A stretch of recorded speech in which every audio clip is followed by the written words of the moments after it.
Assalamualaikum warahmatullahi wabarakatuh. Dear ladies and gentlemen, allow me to uh, begin this event.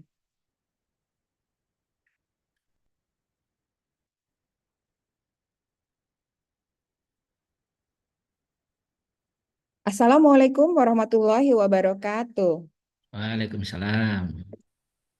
Waalaikumsalam warahmatullahi wabarakatuh. This event. Okay. Wait.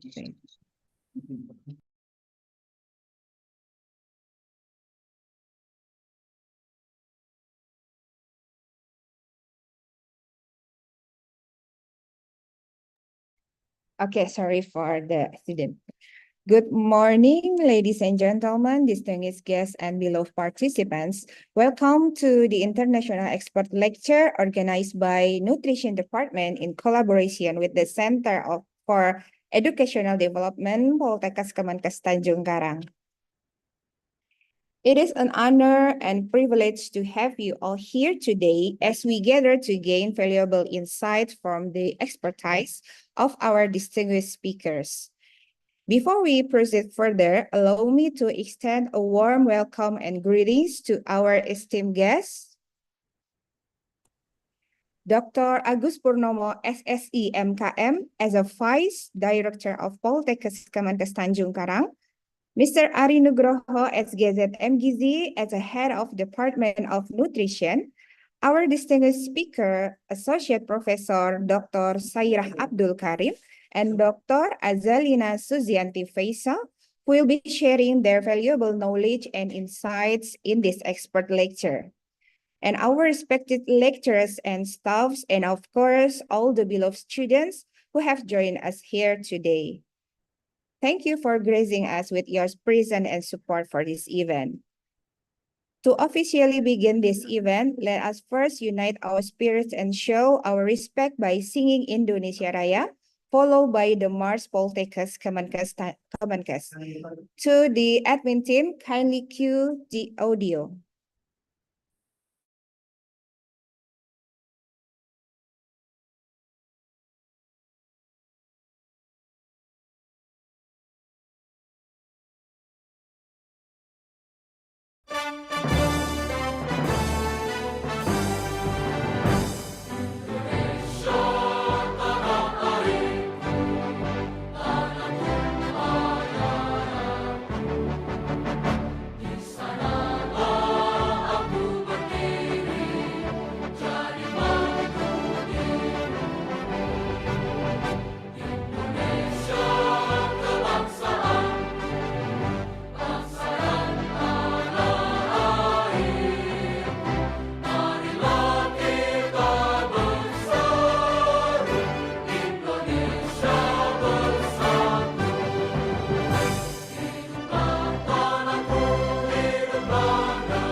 Bekerja profesional mendunia.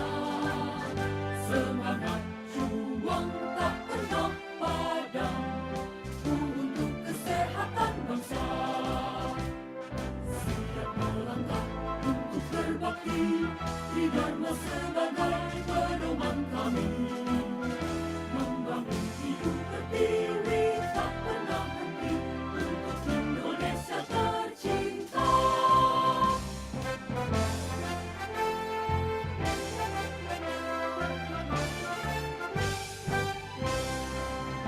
Poltekkes Kemenkes di Indonesia siap menjadi nusa dan bangsa, berbudi luhur, berakhlak, berbudaya, berbakti demi tugas mulia. Poltekkes Kemenkes di Indonesia bekerja profesional mendunia, semangat juang tak pernah padam untuk kesehatan bangsa. Siap melangkah untuk berbakti di Dharma sebagai pedoman kami, membangun hidup berdiri tak pernah henti untuk Indonesia tercinta. Poltekkes Kemenkes hebat, Indonesia sehat.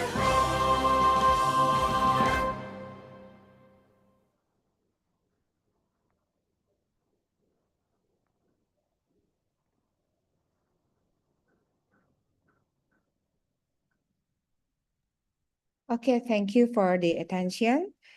To commence our program, let us now invite Dr. Agus Purnomo, SSI MKM, as a Vice Director of Poltekkes Kemenkes Tanjung Karang to deliver the opening remarks.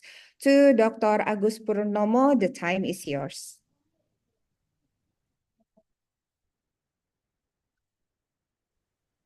Ya, terima kasih. Suara saya terdengar? Terdengar jelas, Pak Agus? Baik, terima kasih. Thanks to the moderator. Good morning to all. First of all, I would like to thanks our extraordinary research person, Professor Dr. Sairah Abdul Karim, and Nur Azalina Sujiati, PhD. Good morning. Good morning. Selamat pagi. Ya. Good morning. I hope you are always healthy. Insyaallah, alhamdulillah. Amin. Assalamualaikum. Salam. Baik. Salam. Thank you also to the lecturer and student from the Department of Nutrition and Environmental Health, and thanks via Zoom at the International Expert Lecture Activity. Please allow me to represent the director who is currently on duty in Yogyakarta to open this event, Prof. and Ms. Nur Azalina. Selanjutnya, saya ucapkan terima kasih sekali lagi pada Bapak Ibu yang sudah hadir. Ini momen yang sangat bermanfaat tentunya, yang kita tunggu-tunggu, karena selama ini kerjasama atau MOU yang ada dengan Poltekkes itu hanya sebatas MOU. Nah, alhamdulillah ini kita ada action atau MOA dalam bentuk kuliah pakar internasional. Sorry, saya pakai bahasa Indonesia, sepertinya bisa juga ya? Bisa Pak Agus. Alhamdulillah. Ya, mahasiswa kita di sini ada 2 dari Gizi dan Kesehatan Lingkungan, khususnya untuk Ibu Nur Azalina Susianti, PhD, ini dari bidang kesehatan lingkungan ya. Yes. Insya Allah kita mungkin nanti bisa bertemu dan join di set ke depannya. Kebetulan saya juga basicnya dari lingkungan gitu. Insya Allah. Bisa kerjasama. Baik, adik-adik mahasiswa, pada hari ini kita ada 2 pakar yang luar biasa untuk memberikan kuliah bidang ilmu gizi dan kesehatan lingkungan. Mudah-mudahan dengan kuliah pakar ini kita akan nambah wawasan, tidak hanya terkait masalah gizi atau kesehatan lingkungan yang ada di Indonesia, mungkin nanti akan dijabarkan oleh narasumber kita bagaimana kondisi ya kita harapkan ya gizi atau kesehatan lingkungan yang ada di negara Malaysia. Jadi sehingga kita bisa membedakan kultur ataupun pola hidup, perilaku ya dalam kehidupan sehari-hari. Kita berharap ke depan lingkungan kita semakin baik dan bersih. Apalagi gizi kita sedang berperang untuk menurunkan stunting. Presiden kita yang terpilih baru Pak Prabowo ini sedang menggalakkan program makan gratis tentunya untuk meningkatkan gizi masyarakat dan menurunkan angka stunting. Mungkin itu yang bisa saya sampaikan. Mohon maaf untuk Prof. Dr. Sairah Abdul Karim dan Ibu Nur Ajalina Suyanti PhD. Saya tidak bisa membersamai sampai selesai karena ada kegiatan lain. Semoga kegiatan ini berjalan lancar dan kerjasama dengan MSU Malaysia Science University ya itu dapat terus berlanjut dan berkembang. Kami berencana 2025 ingin kunjungan ke MSU. Dijemput Pak Agus, sangat-sangat Ya, dialu-alukan terima Kak kasih. Matthew. Ya, nanti akan dipimpin oleh rombongan Pak Kapus Pengembangan Iya, Pak Gusto. baik.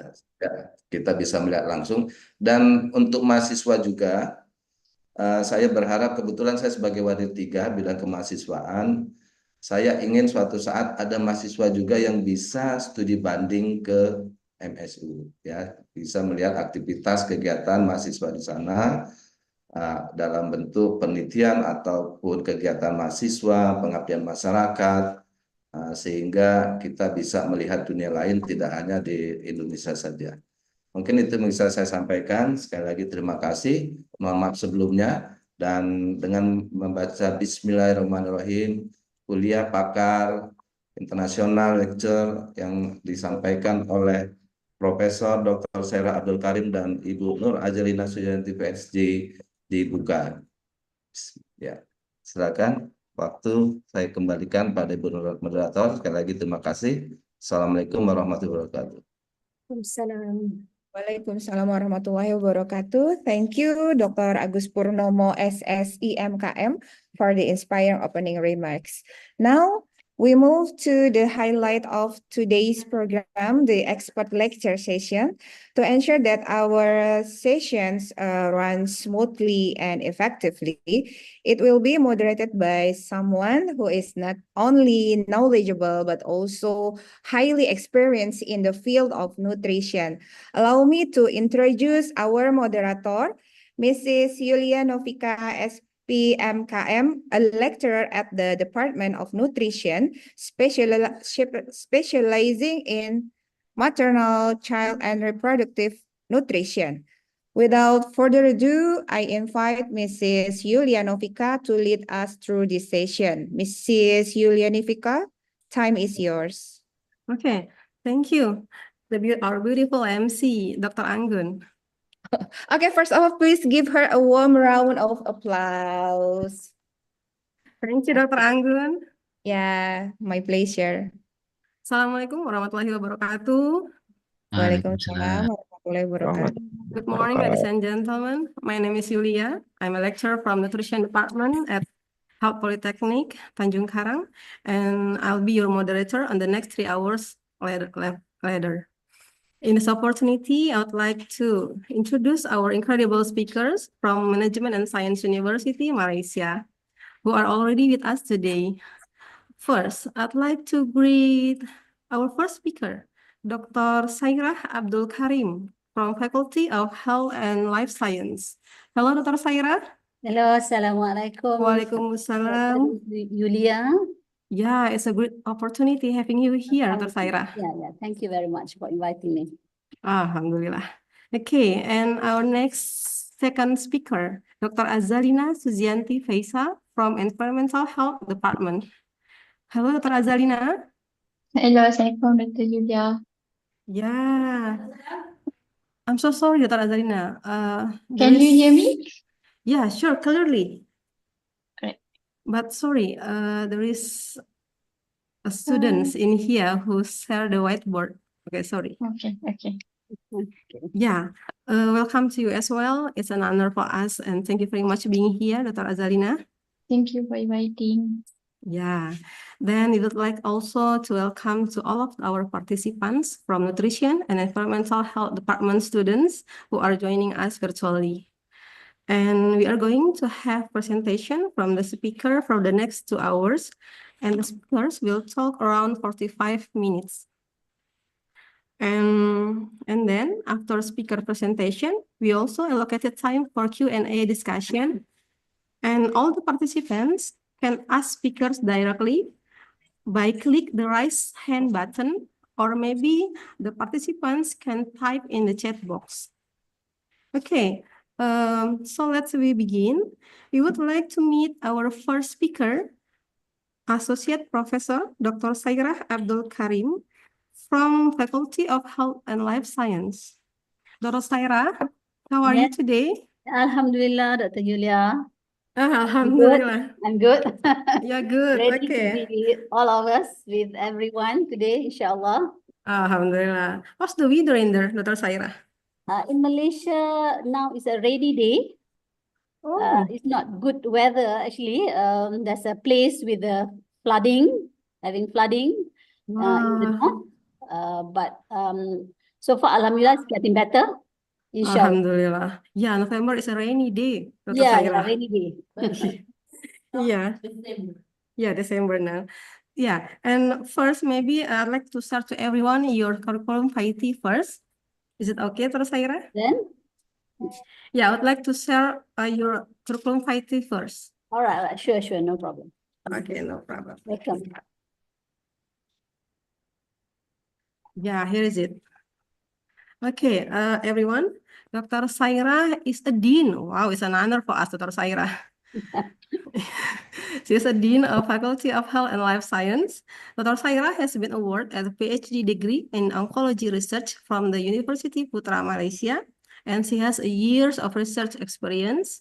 And her research area of interest include in cancer research, focusing on exploration of biomarker of breast cancer early detection, biomarker for kidney disease early detection, clinical biochemistry, health sciences, healthcare, and public health.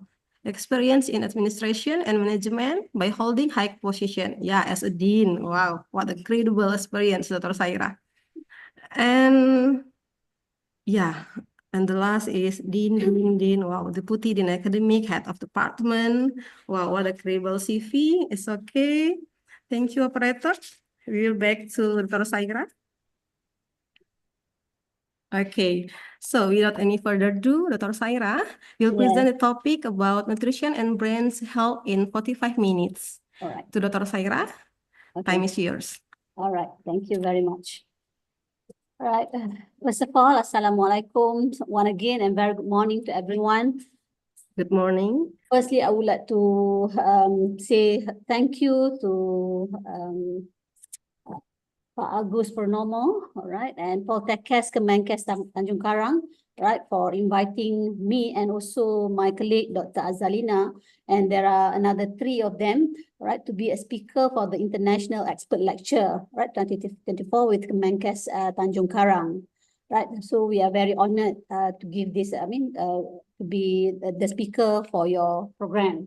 And just to reply to Pak Agus just now, we are very much welcome, right, for further collaboration based on our MOU. Basically, other than guest lecture, I think we should have also on the research collaboration, all right, and maybe on the mobility program, and also like pengabdian masyarakat as mentioned by Pak Agus just now. We are almost welcome, all right. We call it as a CSR program or SDG project at MSU. Inshallah, into 2025, if the team from Poltekkes Tanjung Karang would like to come, we are almost welcome everyone to MSU campus.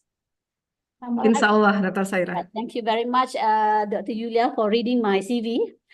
If you can see that, my background is basically on biomedical, and And of course, there's no words on nutrition in my CV, but then based on my experience in supervision for the postgraduate students and undergraduate students, I'm also focusing on quality of life, whereby this nutrition also part of this quality of life, right? Hopefully, it not confuse everyone. Of course, my background is not real nutrition, but as a dean for Faculty of Health Life Sciences, of course, I would like to promote our program.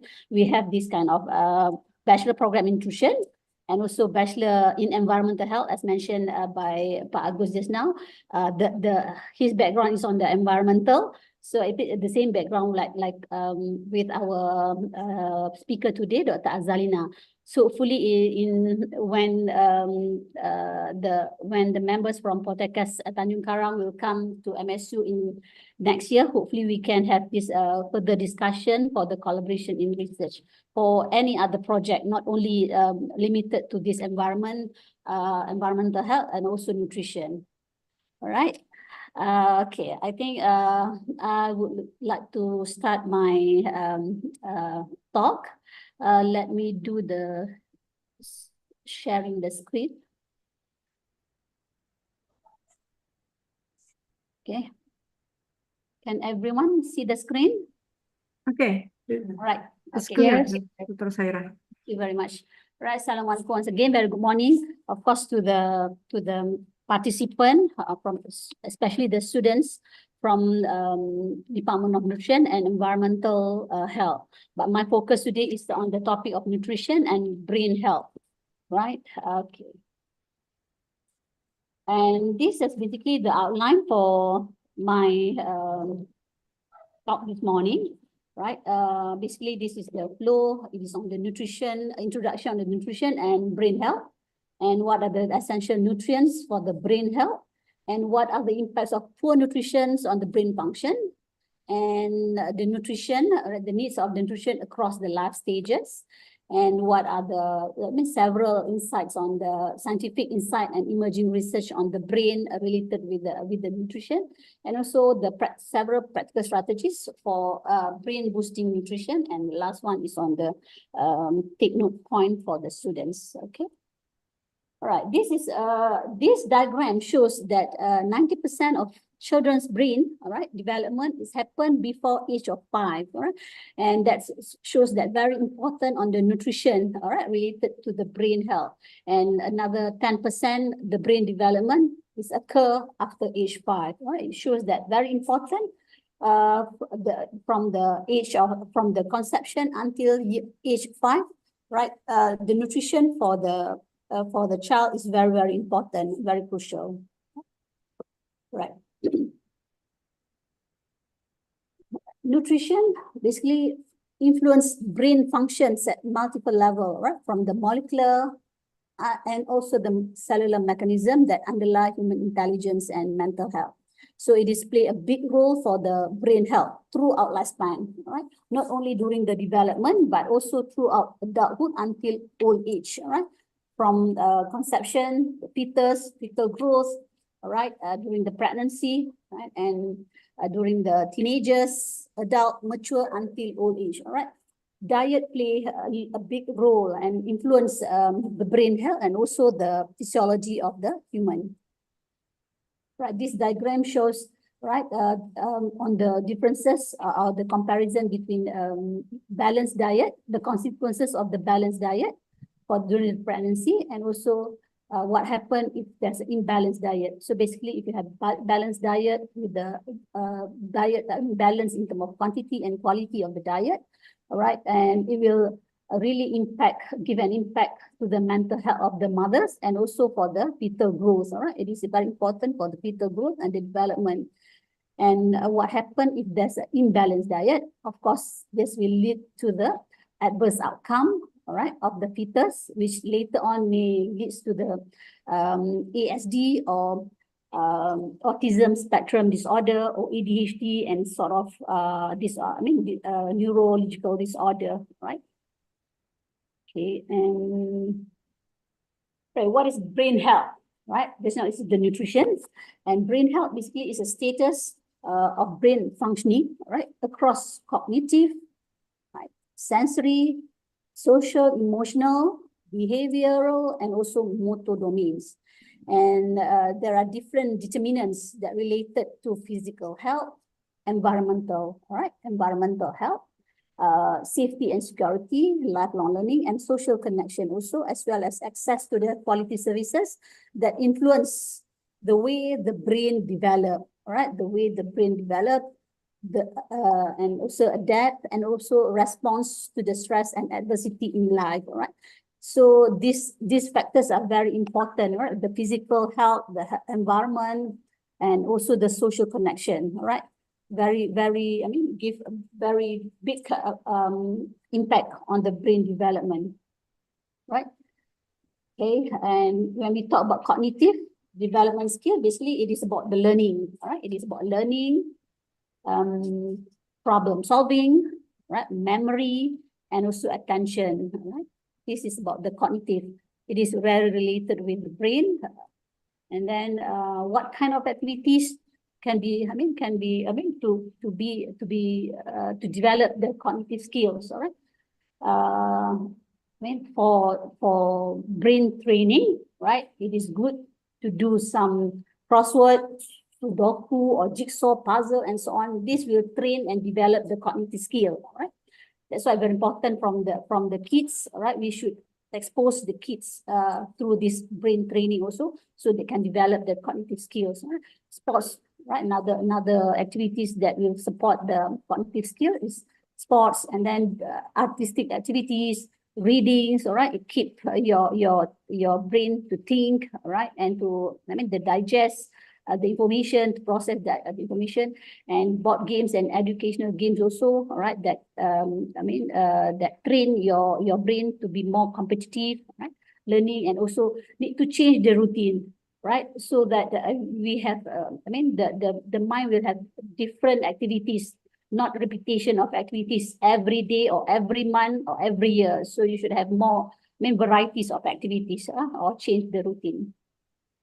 And in terms of sensory, all right, so sensory processing also very related with the brain, right, brain health, such as hearing, all right, involved with the vision, taste, vestibular, all right, on the balance, all right, the body balance, and then proprioception, right, which is on the body awareness, interoception is on the internal sense, feelings, and then smell and touch, all right, this is on the sensory. Right, and about the social emotional learning, right? It is involved on the affective, your feeling, your emotions, so very much related with the brain control. Right? So for social emotional learning, basically, it is involved in the self-awareness, right? So the individual know how to do the self-awareness and how to self-manage, all right? Then they can manage themselves. And about the social awareness, right? They know how to be social with the community, and they have these relationship skills, and also responsible in the decision making. All right, this is a component for social learning, right, which is involved with the brain health also. When we talk about brain health also, there are the three main domain actually is the cognitive, right?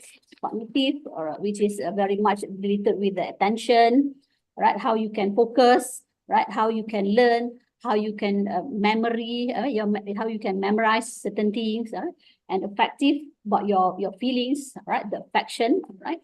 And your emotion, right? This is about emotion, and psychomotor is about on the physical movement and coordination. So this is very much related with the brain health. That's why this is this diagram shows a major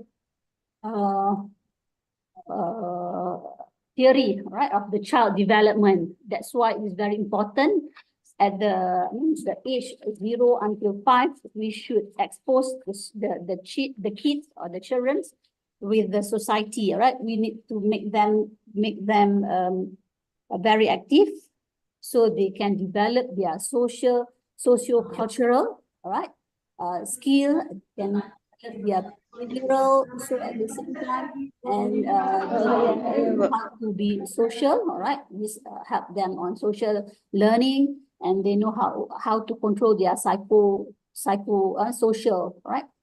So it is very important from age 0 to 5, all right, to get the students, the kids or the children very active, all right.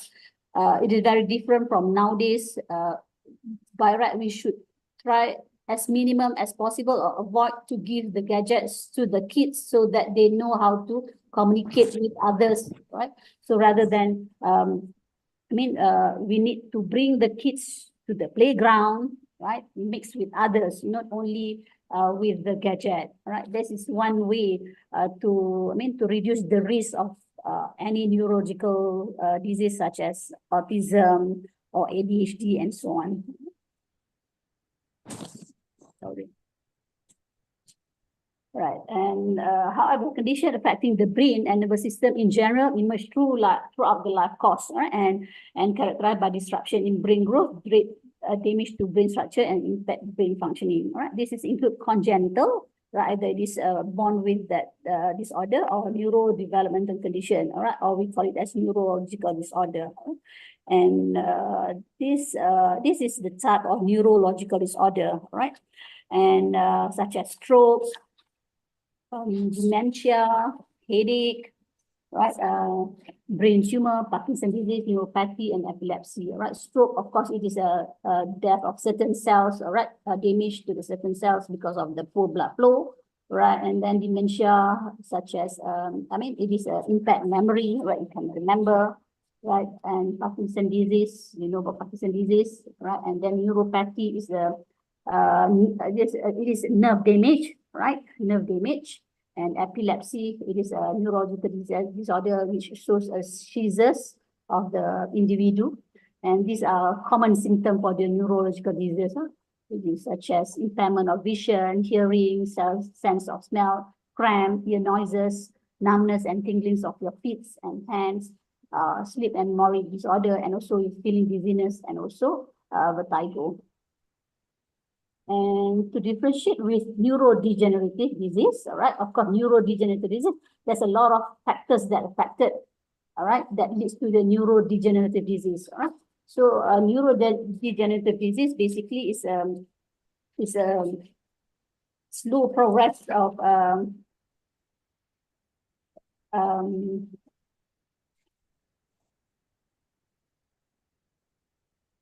due to the factors of age. Right, sorry. Right. So these are among the factors that leads to the neurodegenerative disease, such as endogenous factors, internal factors itself, oxidative stress, and also environmental stress, and also genetic factors, diet and lifestyle. Also, another one of the main reason for this neurodegenerative disease. Okay.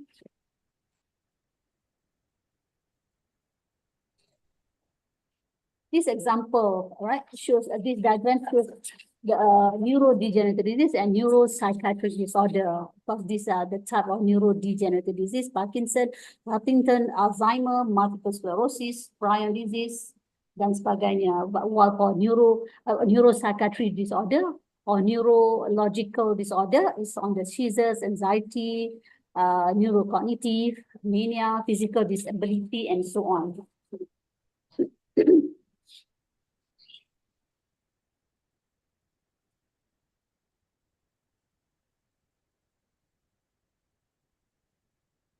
Right, what are the essential nutrients for the brain health? Right. So basically, the main nutrients that needed, right, especially during pregnancy, one of the essential vitamins are the folate or folic acid. Right. It is very important for the DNA replication. Of course, we know that to begin of the organism or the human, it starts with the DNA replication. And this folate is very important, all right, essential nutrients. And it is also as a substrate for a range of enzymatic reaction, right, that involve in amino acid and vitamin metabolism. And the demand for this folate, of course, increased during pregnancy because it's very much required for the growth and development of the fetus, all right? And this folate cannot be synthesized by the body. So therefore, they need to be obtained through the diet or supplementation, right? And of course, through food, we can find such as from leafy green vegetables, legumes, egg, yolk, egg yolk, liver, and citrus fruit. These are among the rich folate food, right? And in Malaysia, normally, basically, this folate or folic acids supplementation is being given to the pregnant woman, all right, in order to support for the pregnancy. And these are the list of the key nutrients for the brain development, right, in early life, meaning from the pregnancy, right, until the fetus, until the baby has been delivered, all right. They need, of course, protein, very important, polyunsaturated fatty acid, such as DHA or DHA, or olive from the olive oil, and then iron, zinc, copper, iodine, choline, this is DHA, and folic acid, and other vitamins. Right? These are very important nutrients that need for the brain development. Right? Of course, this nutrient also important for the development of the fetus as overall. Right. So how much actually the folic acid needed, right? During the pregnancy, normally the needs is increased compared to the normal time, all right? Not the, and adult men and women, basically they need about 400 microgram per day, but then during pregnancy, the demand is much higher, which is up to 600 microgram per day, which is very important for the DNA processing and also for the red blood cell formations and also for the neurotransmitter production, right? This shows that very important of this folic acid during the pregnancy for the brain development. Right? These are among the sources for the folic acid. Right, and this table shows the daily recommended folic acid for the babies, children, and adults. All right, of course, throughout the life, this folic acid still being, needed for other stages of life. But during the pregnancy, right, of course, it will be higher in demand, right? And these are among other food, right, that rich in folic acid, such as cauliflower, asparagus, broccoli, leafy green, okra, mushroom, avocado, beetroot, papaya, oranges, and seeds, beans, nuts, and lentils. Okay? And to support the fetal development and also offspring cognitive function. All right, it is highly recommended. Sorry, Dr. Saira. Ms. Zulfika, can you mute? Can you mute your audio?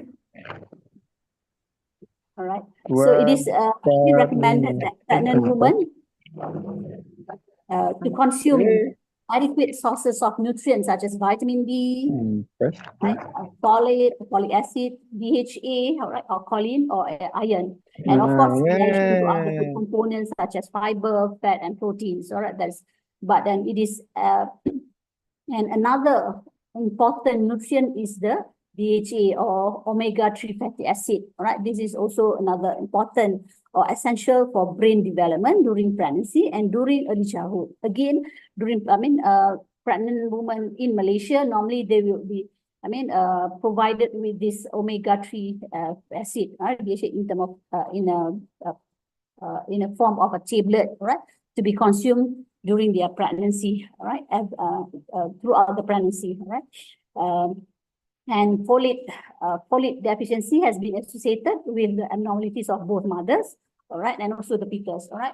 If with the lacking of folate during the pregnancy, that can lead to the anemia to the mother because it is very important, all right. Folate is very important for the RBC development, and also for the fetus, it can lead to the congenital abnormalities.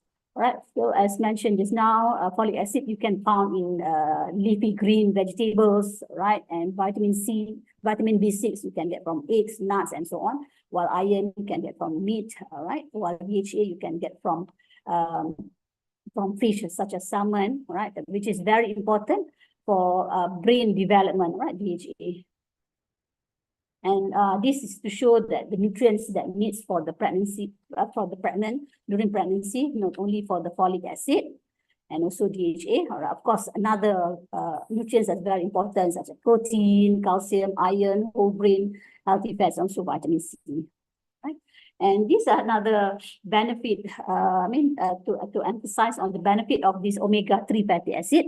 Of course, it's very important during the pregnancy because it's promote brain development, all right, very important for brain development from during pregnancy.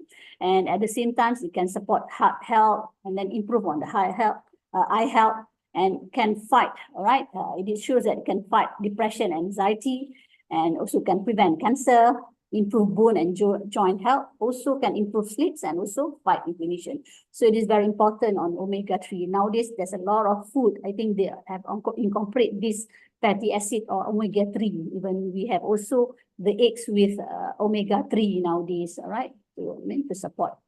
To incorporate this good omega-3 in our daily intake.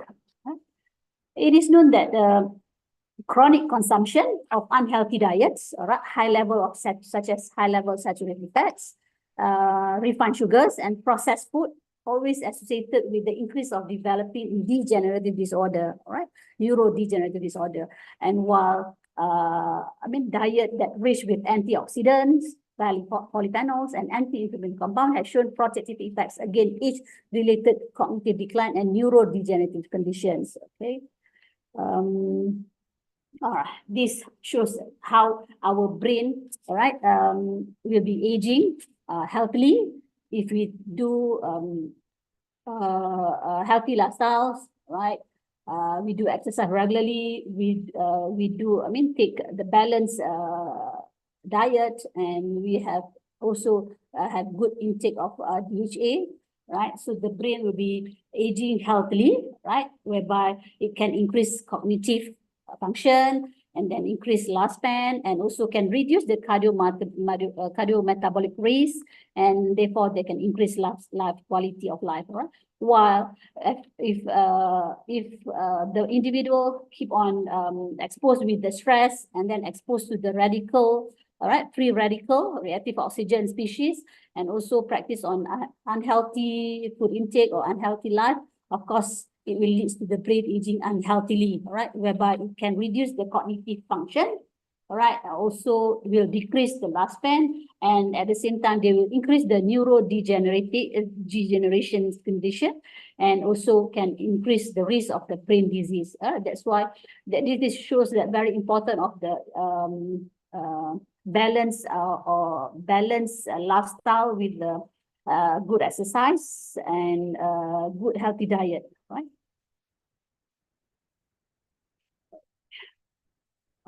Another important in nutrition, all right, related to the neurodegenerative disease or neurological disorder is antioxidant, all right? Antioxidant basically is the compound that help to defend our cells from free radicals, all right? These antioxidants can be produced by our body, right, to the complex mechanism, and also can be found in food. And it is already evidence that eating a diet rich in antioxidants basically will increase the blood antioxidant level, and thus will reduce the oxidative stress, and also will reduce any type of disease, right? Risk of disease. And example of these food-rich antioxidants, such as types of berries, right? This is very, very famous. Berries and nuts and vegetables. Okay? And this would also have been linked to the other benefits, such as protect against chronic disease. All right, these are example of food-rich antioxidants, especially berries, blueberries, any type of berries, strawberries, blueberries, and so on. Dark chocolate, all right, beans, cabbage, kale, and so many more. Okay. And okay, talking about the free radical just now, these are where this free radical can be formed, right? Either through UV light, through air pollution, ionizing radiation, smoking, all right, bad habit, and through the metabolism itself, and also through the inflammation, all right? This is where this formation of free radical that exposed to the cells that can lead to the DNA damage, right? So this antioxidant, right, will defend, all right, will protect us from these free radicals. How do the antioxidant work? Basically, all right, The free radicals could come in a form of stress, right? Stress also is considered as a form of free radicals, and then in form of toxin, chemicals, and radiation. Right? And how this antioxidant prevent the cell damage? All right, basically the antioxidant will be neutralize all these free radical, right? This red bubble is free radicals, and these antioxidants, right, in the green bubbles, normally they will neutralizing this free radical, then they can prevent or protect our cells from damage from this free radical. All right, these are another 10 sources of very rich of antioxidant. Dark chocolate, we are encouraged to eat dark chocolate, and then berries, type of berries, right? I think nowadays there's a lot of drinks, or they call it a supplement, all right, drink through in the form of drinks that made from all types of berries, right? Blueberries, strawberries, so many types of berries. Right? Pecans, right? Nuts, artichokes, kale, right? Beans, red cabbage, beets, spinach, and grapes. All these are food that are very high of antioxidants. All right, so it is encouraged for us to take this kind of foods. And this also another types of antioxidants, all right? Omega-3 fatty acid that you can get from salmon and also such as inchi. Spinach also, right, can produce, the content of beta carotene as the antioxidant that can stimulate the production of RBC, WBC, white blood cells, right, for protective of our body. And then vitamin E from the olive nuts and seeds, right, and selenium from the Brazil nuts, vitamin C from lemon also, and also from tofu, blackberries, and onions. Right? This is kind of antioxidants. This is also the name is the brain.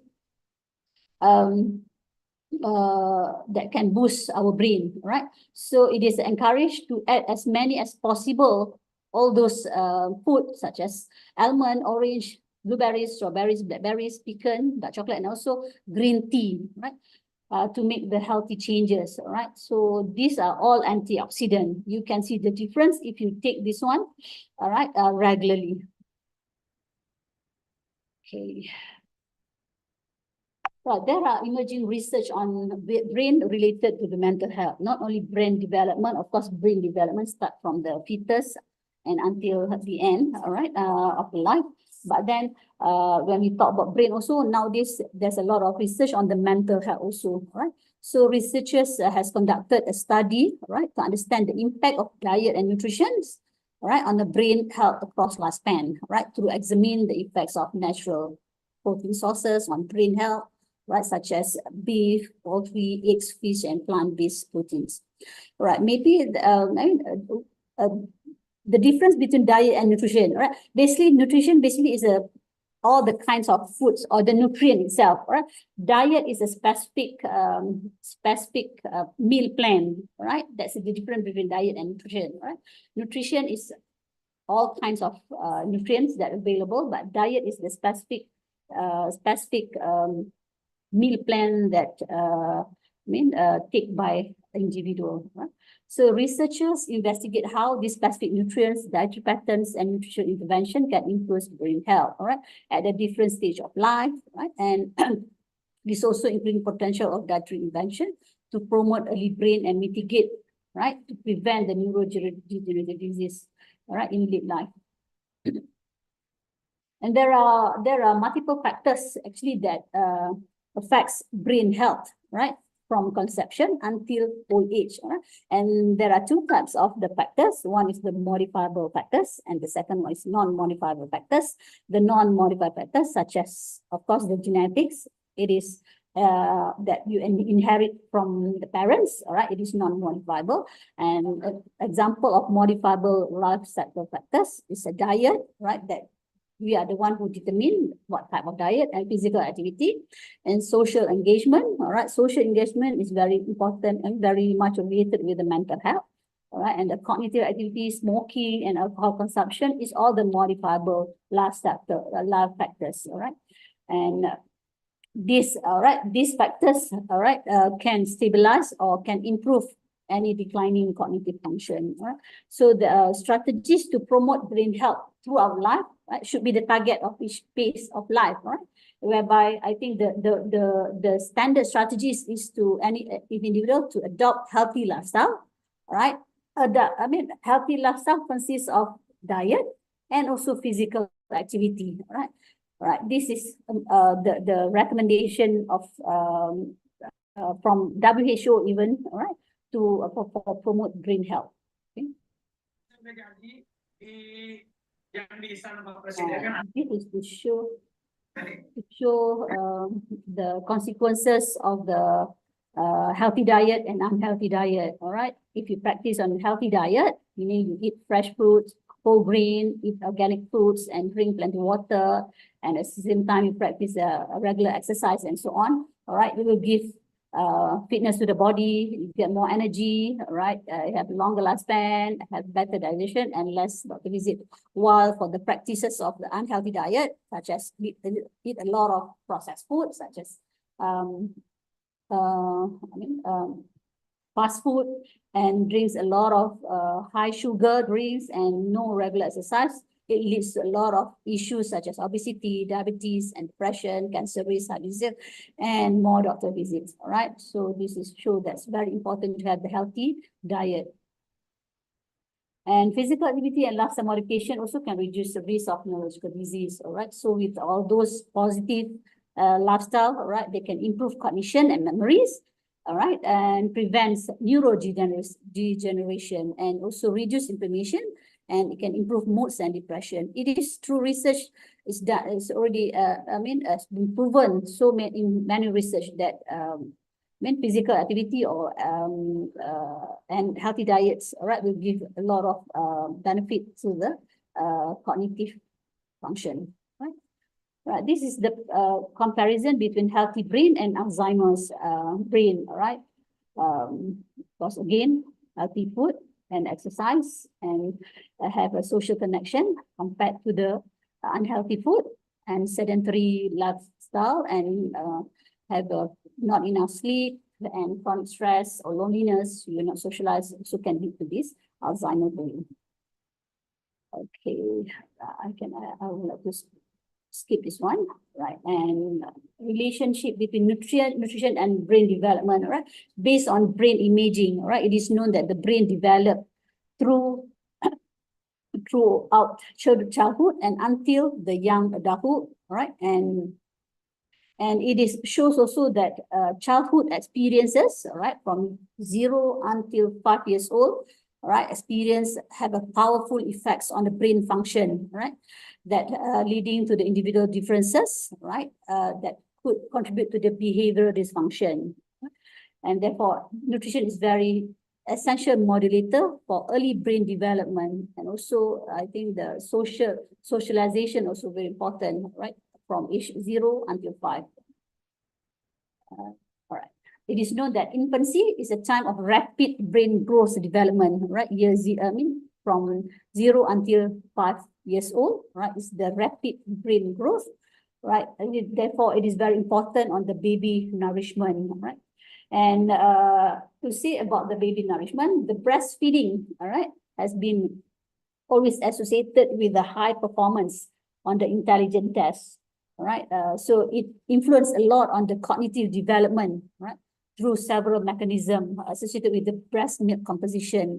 So we know that there are several stages of the breast milk composition, right? So breastfeeding is almost very important for brain development, right? Basically, we have three stage for breast milk composition. The first stage is the colostrum. All right, we know that colostrum from day 0 until day 4, and then there are we call it as transitional milk from day 5 until day 20, and the mature milk from day 20 to and so throughout the process for the breastfeeding. All right, so colostrum, all right, the first few days 0 until 4 days is very important for breastfeeding of the infants. All right, because it consists of the a lot of component for the protective values such as for immunological compounds and also on the growth compound, right? So it also gives a lot of psychological benefits for the bonding among the babies and the mothers, and also assist on the digestive, right? Apart from another benefit of this breastfeeding. And it is also known that this malnutrition, right? Malnutrition during fetal development and the first few months after birth, right, will show lifelong deleterious effects on brain, right, such as learning difficulties, right? There's a lot of research that shows that malnutrition during the fetal development will lead to the learning difficulties. That's why it's very important. The nutrition, the balance, the nutrients to be provided for from the babies until 5 years old is very critical. Right, again, the same slide, first slide just now, I show that 90% of the brain development it starts before age 5, right? And only 10% after age 5. Okay, I will skip this one. Right. When we talk about the diet just now, right, part of the nutrition, there are several types of diets, right? I mean, this one you can read. We have keto diet, paleo diet, vegetarian, vegan, Mediterranean, low carb, raw, and sugars, right? It depends on sometimes because of the choice of the diet normally depends on the individual, right? The adult individuals, right? I will not explain every type of diet. Just want to show you the most popular right now. On the, let me skip this one. Sorry. All right. Sorry. Before that, okay, let me explain on this one, the importance of the breakfast. All right, it is evidence that there's a lot of research that proven that the breakfast is very important. The composition of breakfast is very important because it gives a lot of impact on the cognitive domain. All right, such as attention to the your capacity. Attention capacity, and then on the speed or processing of the information, and then working on the memory and also recognition or immediate recall or delayed recall. So studies have reported that breakfast consumption in children and adolescents from age 4 until 18, right, compared to those fasting group, had a short-term positive effect on cognitive task, right? Meaning that you will have more attention, right? You can execute the function better and also have a good memory, right? While for adult over 18 years, breakfast consumption show a small but robust advantage for the memory. It is also good, right, for the energy and so on. Okay? So very important to take breakfast. This just to show how to boost your brain function. Of course, again, all these food are with high, rich food of antioxidants and so on, right? And okay, let me skip this one. I want to show that it is very important for us to practice to have a balanced diet from all these 5 major groups of nutrition, right? Dairy, right? Vegetables, right? Fruits, grains, and protein, right? Protein you can get from meat, bean, nuts, right? Egg, salmon, right? And so on. While for grain you can get from cereal, rice, crackers, or oatmeal, and fruits. I've got a lot of type of fruit from berries, right? Banana, apple, orange juice, and so on. And vegetables, right, such as broccoli, bell pepper, asparagus, spinach, and so on. And for dairy meals also. This diet chart, right, for brain boosting, right? It is encouraged you to have this kind of the timing for this meal, right, at 9 a.m. And then at 11 a.m., 1 p.m., 4 p.m., and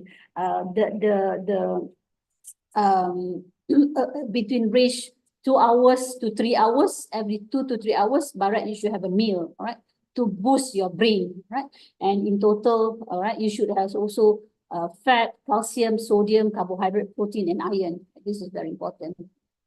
All right, after about the diet just now, we always also mention that to have healthy lifestyle, we should we should practice regularly exercise, right? But then how much physical activity that everyone need actually, right? So for adult, basically they should aim for at least 150 minutes of moderate intensity activity every week, right?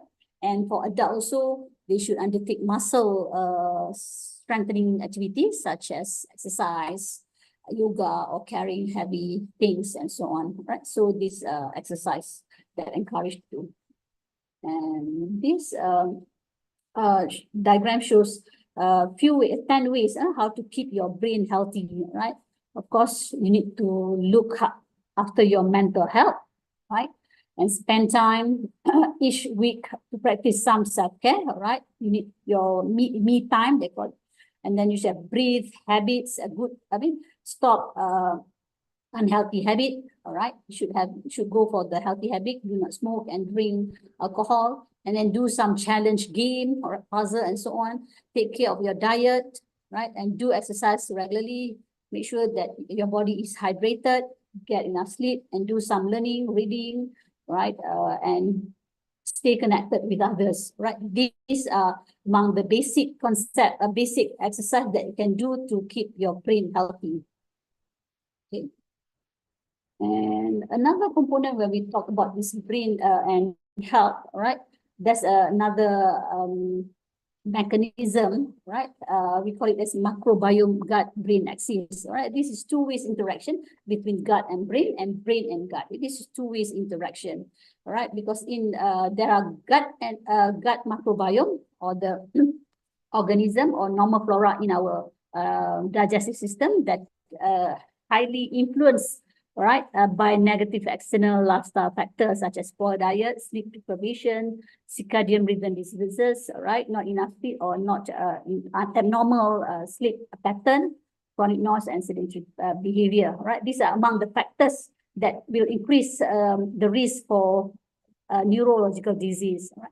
So it is very important to make sure that that the gut or the digestive system is always function in a good state, right? Because it related also very much with the brain, right?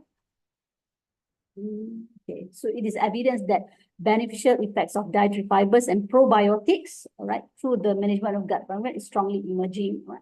And there are several research have been published to show that effects of intestinal dysbiosis, meaning the imbalance of the normal flora in the digestive system, all right, because of the dietary changes and the use of antibiotics, drugs, right, very much related with the brain cognitive functions, right? This one.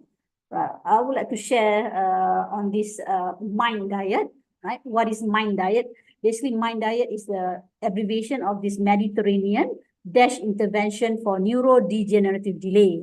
So MIND diet is a combination of these two popular diet, which is Mediterranean diet, and also dietary approaches to stop hypertension. DASH diet is quite famous recently, right? It means the diet that they plan, right, to stop hypertension, right? So this combination they call it as MIND DASH diet, right? So and the MIND diet, basically the aim of this diet is to improve brain function and to prevent dementia, right? That occurs normally in when the people get older, right? This is kind of degenerative disease. And the research has shown that this MIND diet can lower, right? DASH, of course, DASH will lower blood pressure, and also they will reduce the risk of heart disease and other diseases such as diabetes or non-communicable disease, right? So what is Mediterranean diet? Basically, this Mediterranean diet is the diet that rich in fruits, vegetables, right? Fruit, vegetables, grains, and also heart-healthy fats, right? From beans or from the olive oil. So this combination of Mediterranean DASH, basically, they eat a lot of fruits, right? Especially berries, those with very high antioxidants component.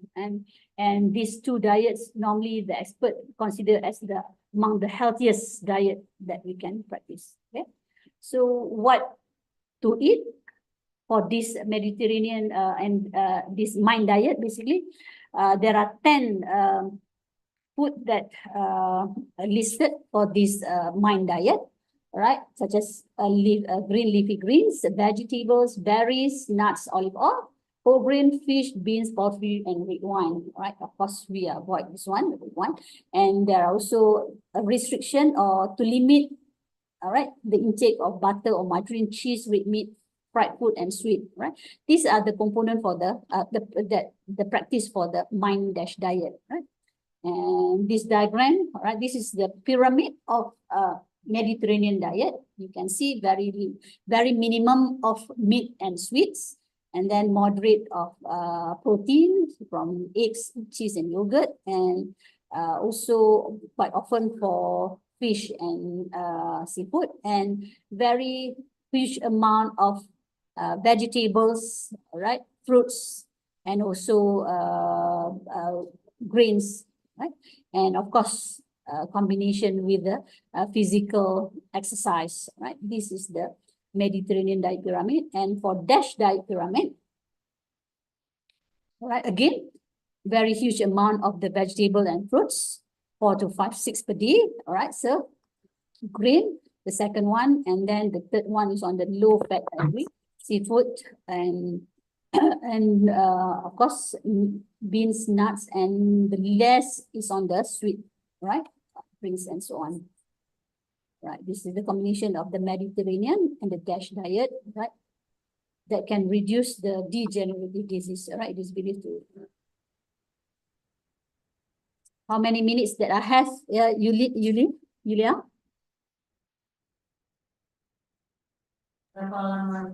We still have 8 minutes, All Dr. right, Saira. I'll go faster. It's Right, okay, Mrs. starting Saira. in China, all right, in 2023, all right, the food preferences, all right, significantly influence dietary choice, all right.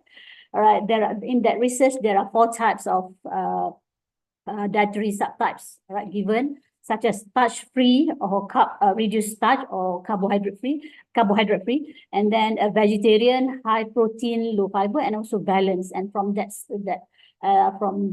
research, right, it is found that individuals with a balanced diet demonstrated better mental health and also superior cognitive function, all right, compared to the other 3 subtypes. So it is shown that the balanced diet is the most optimum or the best diet that we should practice, all right? So what is balanced diet? Of course, again, that should include fruits and vegetables, meat, fish, eggs, beans, all right, or any other sources of protein, and then drink and foods high in fat, milk and dairy, and also for the potatoes or for the carbohydrate or starchy foods, all right? This is basically a balanced diet. And how to form these balanced diets? Again, in Malaysia, for the past many years, we have introduced that we call as suku separuh, all right, plate, all right, pinggan suku separuh, meaning you should have quarter of the carbohydrate, quarter of proteins, but then you should have 50%, half of the plate should consist of vegetables and fruits, right? This is the balance. I mean, this is the among the optimum diet, right, that should be practiced. Of course, with the abundance of food choice available worldwide, with the trend nowadays, there's a lot of foods innovative, right, and therefore also people naturally develop diverse dietary pattern, all right. And I think there's a lot of issues now with the very high sugar content of the drinks, right, that leads to this diabetes and also other metabolic, other non-communicable disease, right? That is, I think, trend worldwide. I will not. All right, increased consumption of simple carbohydrate, all right, basically is linked to the decrease of overall cognitive performance, all right, while saturated fatty acid was associated with the reduced memories and learning, right? So high intake of the carbohydrates or any, high sugar, normally if people, after eating very heavy carbohydrate, they will feel very sleepy, all right? So they decrease on the cognitive performance, and also high, saturated fatty acid also will reduce the memory and learning, all right, capability. While, all right, food, protein intake, all right, was found to potentially enhance executive function and working memory. So it is good for us to increase our protein intake, all right, because it can give, better function and on the memory. Right, this is just to show you. I will show this slide. Share this slide with all the students later on. You can read all this the information. All right, and it is important. There's a research that shows that adherence to the Mediterranean type diet, which is categorized by high consumption of fruits, vegetables, legumes, or cereals, together with the olive oil. All right, and very low intake of red meat and poultry, basically will link to the reduce of this degenerative disease, all right, such as Parkinson's disease or Alzheimer's disease, right? That is very important for this choosing of the diet type, right? This is healthy diet. I will show later. You can read this one. This to show the Southern diet. This now is Mediterranean diet. Southern diet is a diet that very high meat and also salt, right, and also sugars, right. So this is the disadvantage of the Southern diet, because they will give 50% increase higher risk of the heart disease, and also 50% increased risk on the kidney disease, and also higher risk on the stroke, right, related with the brain, 30%. So it is not encouraged to have this Southern diet, basically. And diet pattern also can influence the risk of cardiac arrest, right? So heart-related disorder, right? We know that heart-related disorder is among leading cause of death worldwide. So Southern diet, right? Southern diet just now is very high in fats and sugar that can increase sudden cardiac arrest. But if you follow the Mediterranean diet rich in fruit and vegetables, they can lower the risk of the cardiac arrest. Right, how to improve the mental health through the diet? Because the relationship or the mechanism between nutrition and brain health is very complicated, or it is intricate. Very hard to explain in a simple word how this mental and nutrition, right, can relate it. But then the studies have suggested that nutrients, right, during early life, right, from 0 to 5 years old, or during the childhood, right, not only impact on the physiology, but also the mental health, right? So environmental factors such as eating, lifestyle habits, stress, and physical activity, influence our genes, right? Very important to shape the mental health outcome, right? This is the mental health. If you have, you have a good choice of the food, healthy diets, a good choice of life, and then you can have this improve on the mental health in terms of psychological and behavioral response that give the happiness and a good situation. While if you practice on the unhealthy food and food insecurity, of course, it will reduce the psychological and behavioral response and leads to the depression. These are among the food that recommended, right, to eat for the mental health. Again, I think this food with the high, with the rich of antioxidant, right? A dark chocolate, egg, meats, leafy green, nuts, right? And also fish, right? Seafood.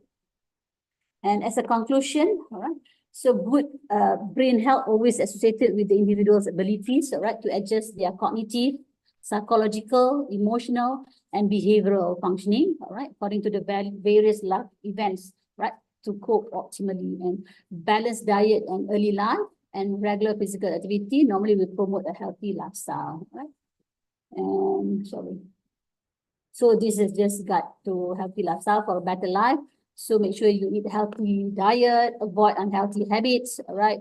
Please do not smoke and no alcohol intake, do some workout and practice a good hygiene and dehydrate yourself, get enough sleep and control your stress, right? And do regular medical checkup, right? So that you can have a better life, right? And also keep things simple and always think positive. I think that's the end of my slides, right? Thank you very much for attention from everyone. Thank you very much, Dr. Saira. Right. Yeah, Dr. Saira, you know that balanced diet is closely related to maintain our mental health, Dr. Saira. Yes. And there is an interesting that I found out in your slide, Dr. Saira. Yes. Balanced nutrition plate in Malaysia is look like our tea plate for obesity. Oh, okay. Yeah, but in Indonesia we have a balanced balanced diet. In Indonesia we eat more grains than protein. Oh, okay. Yeah, that's It's, quite different. Yeah. of course, in Malaysia, Mm-mm-mm. almost similar to Indonesia, we eat a lot of rice actually. But Yeah. then the good practice, right, that had been promoted, had been encouraged for the past many years, right? This we call it as suku separuh, plate, right? Quarter half of plate. This is the balanced diet, the optimal, the most good diet for everyone actually, right? To maintain the health status, to maintain the body weight, to avoid obesity, and to avoid any other types of diseases. And it is also, proven that healthy diet also can reduce a lot of risk of the metabolic disease or non-communicable disease. Yeah, I know. And Right. we know that too much sweet is not good for our health. Yes. Yeah, maybe we can study more for that tea plate. That's Yes. good. Yeah. And Dr. Sarah, maybe we can move to Q&A session. Yes, sure. Sure. Okay. Let me check the chat box. Okay. Please to the students. Are anyone in the Zoom meeting has a question? You can click the raise hand button and then ask directly to Dr. Saira. Okay, we have Eva Nirwana first.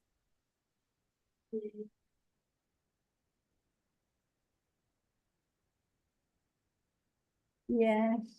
Wait, Eva I- Nirwana has raised Yeah, hand. I try to unmute her first. Eva, you can unmute.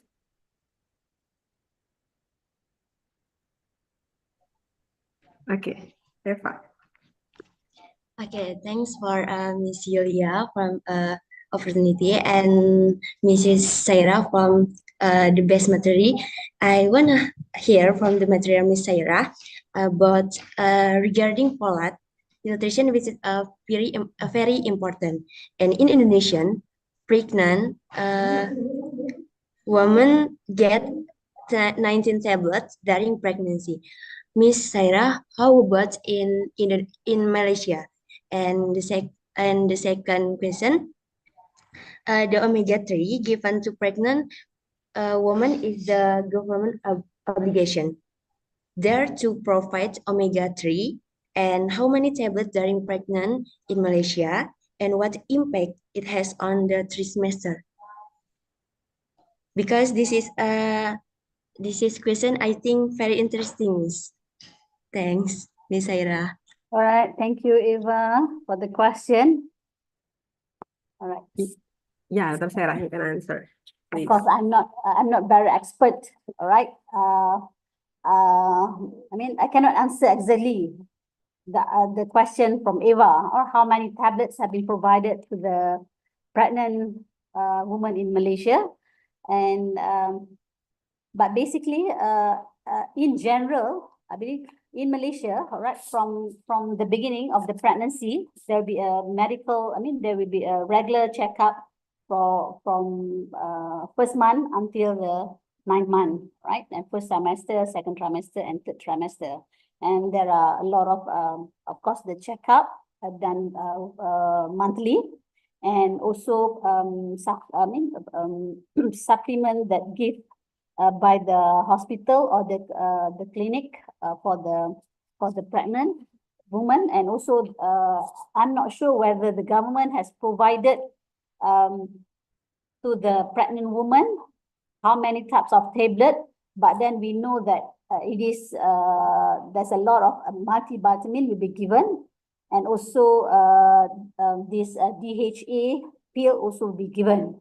How many tablets? It depends. I think it is depends on the concentration of the tablets, but I cannot remember because during my time last time, I think when we go to the clinic, normally they will instruct the pregnant woman.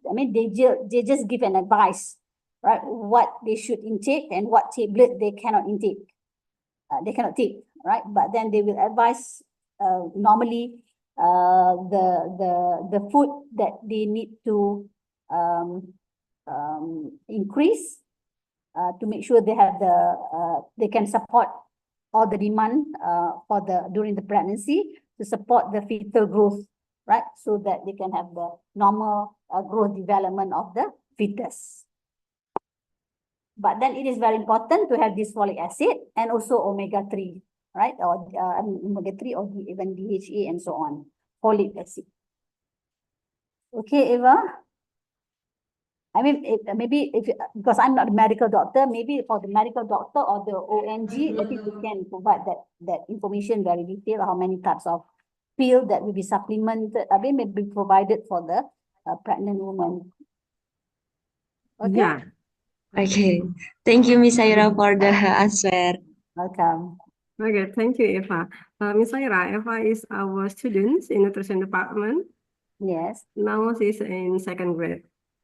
Yeah, for information, in Indonesia we have a government policy.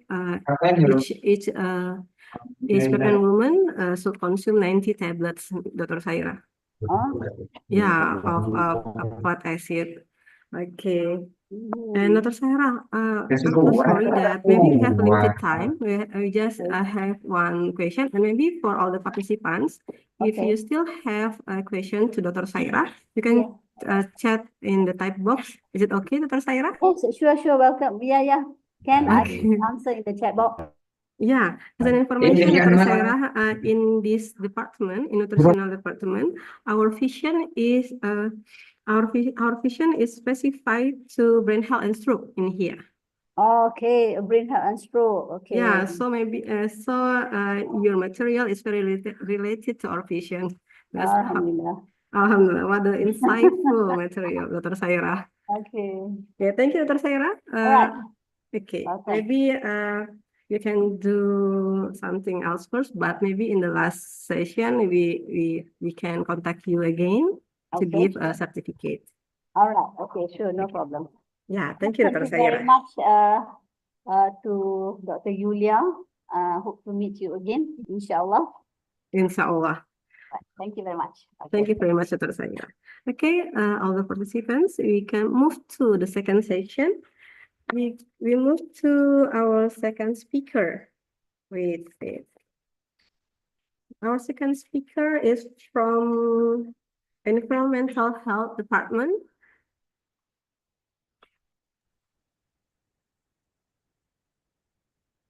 Dr. Azalina Suzianti Feza.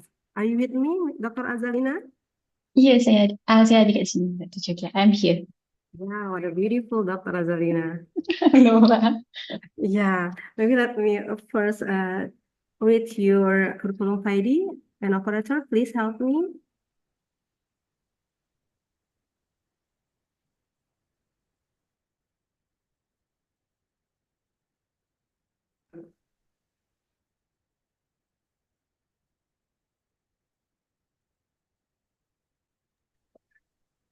Okay, we can see in here Dr. Nur Azalina Suzianti binti Faisal. Yeah, she's from Faculty of Health and Life Science Management.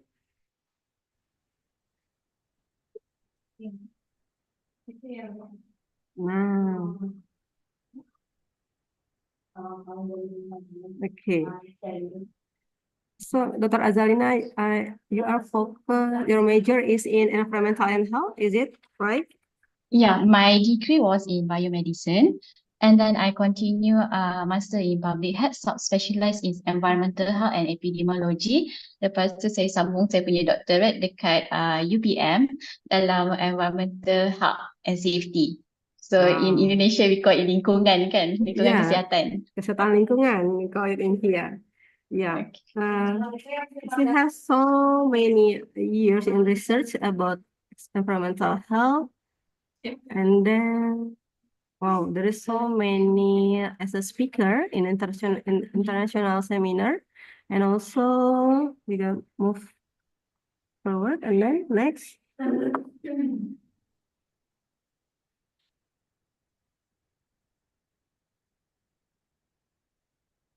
Yeah, your subject is Introduction to Soil and Hydrogeology, Physics, Basic Microbiology.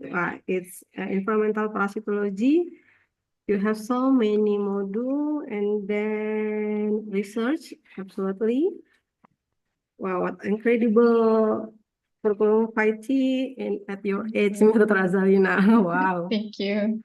Yeah, I have so many pages in here. Okay, but without no further ado, you can move to the material of Dr. Azalina, Sure, sure. I will share. right? And you have 40 minutes time, Dr. Azalina, and time Okay. is yours. Alright. Can you see my slide? Is it? Yeah, it's clear, but it's small. Okay. In Tak here. apa. Okay. Okay. Is it clear? Yeah, it's clear. Alright, okay. Assalamualaikum and very good morning, everyone. My name is Good Dr. morning. Nur Azalina Sudianti Faisal. So I'm a senior lecturer at Management and Science University. So I'm honored to have the opportunity to speak to you and the student here about our critical issue of providing drinking water in urban area lah. Okay, so as you can see from the image, our planet Earth is water world. So we cover by vast ocean and dotted kita ada lakes. We do have rivers. So with 71% of the surface in our Earth is covered by water. So you sometimes like might wonder where can all the water can be found. So water can be abundant. So the water crisis that we found, the billion of people around the world, particularly in urban area, have lacked access to clean water and sanitation. So this staggering statistic highlight the severity of the global water crisis. Kenapa dia boleh jadi dekat kita punya urban, dekat kita punya dunia, which is our population growth. We know that our population is continue to grow, especially dekat urban area like Indonesia, mungkin Jakarta. Okay, dekat Malaysia mungkin Kuala Lumpur. So the demand for water is increasing exponentially. So and then makin hari we do have pollution, we do have industrial, we do have agriculture activity pollution, and due to the pollution we also do have climate change. There was change weather patterns, and then we need to approach the water crisis. So we will go through by one of the slide itself. So to understand this complex issue, we need to explore several key areas. First, we will introduce the topic and highlight the significance of the water in urban area, and then we will examine the global challenges that impact the urban water management, like example population growth, climate change, and pollution. And then we will discuss on health implication of poor water quality. Followed by that, we will explore innovative solution, and then we go depth by role of policy, governance, and public health to ensure access to clean water for all. And then lastly, we will look towards the future and discuss the step that we can try to take as a researcher, as a lecturer, as a student, how to secure a sustainable water supply for our future generation. Okay, so for as introduction, as we delve into the topic of urban water management, it's very crucial for us to acknowledge the fundamental challenge that lie into our heart of this issue. So the provision, the determinants of clean and safe drinking water to our growing urban population. So as we know, water is the elixir, is the main of our essential component of our body. So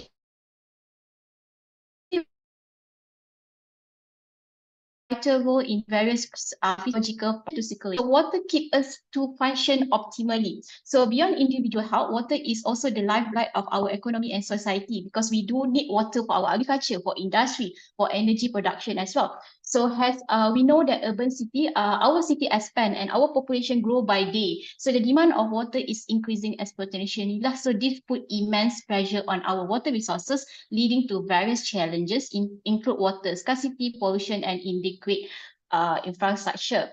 As you can see here, the United Nations Sustainable Development Goal 6 outline the clear vision for addressing this challenge. So it's aimed to ensure the availability and sustainable management of water and sanitation for all. As you can see from the strategy that targets state of water, we do have 17 goals and 169 target. So 1 goal especially and 14 target with water, 1 goal and 3 target with sanitation, and 0 goal and with 2 target which is urban.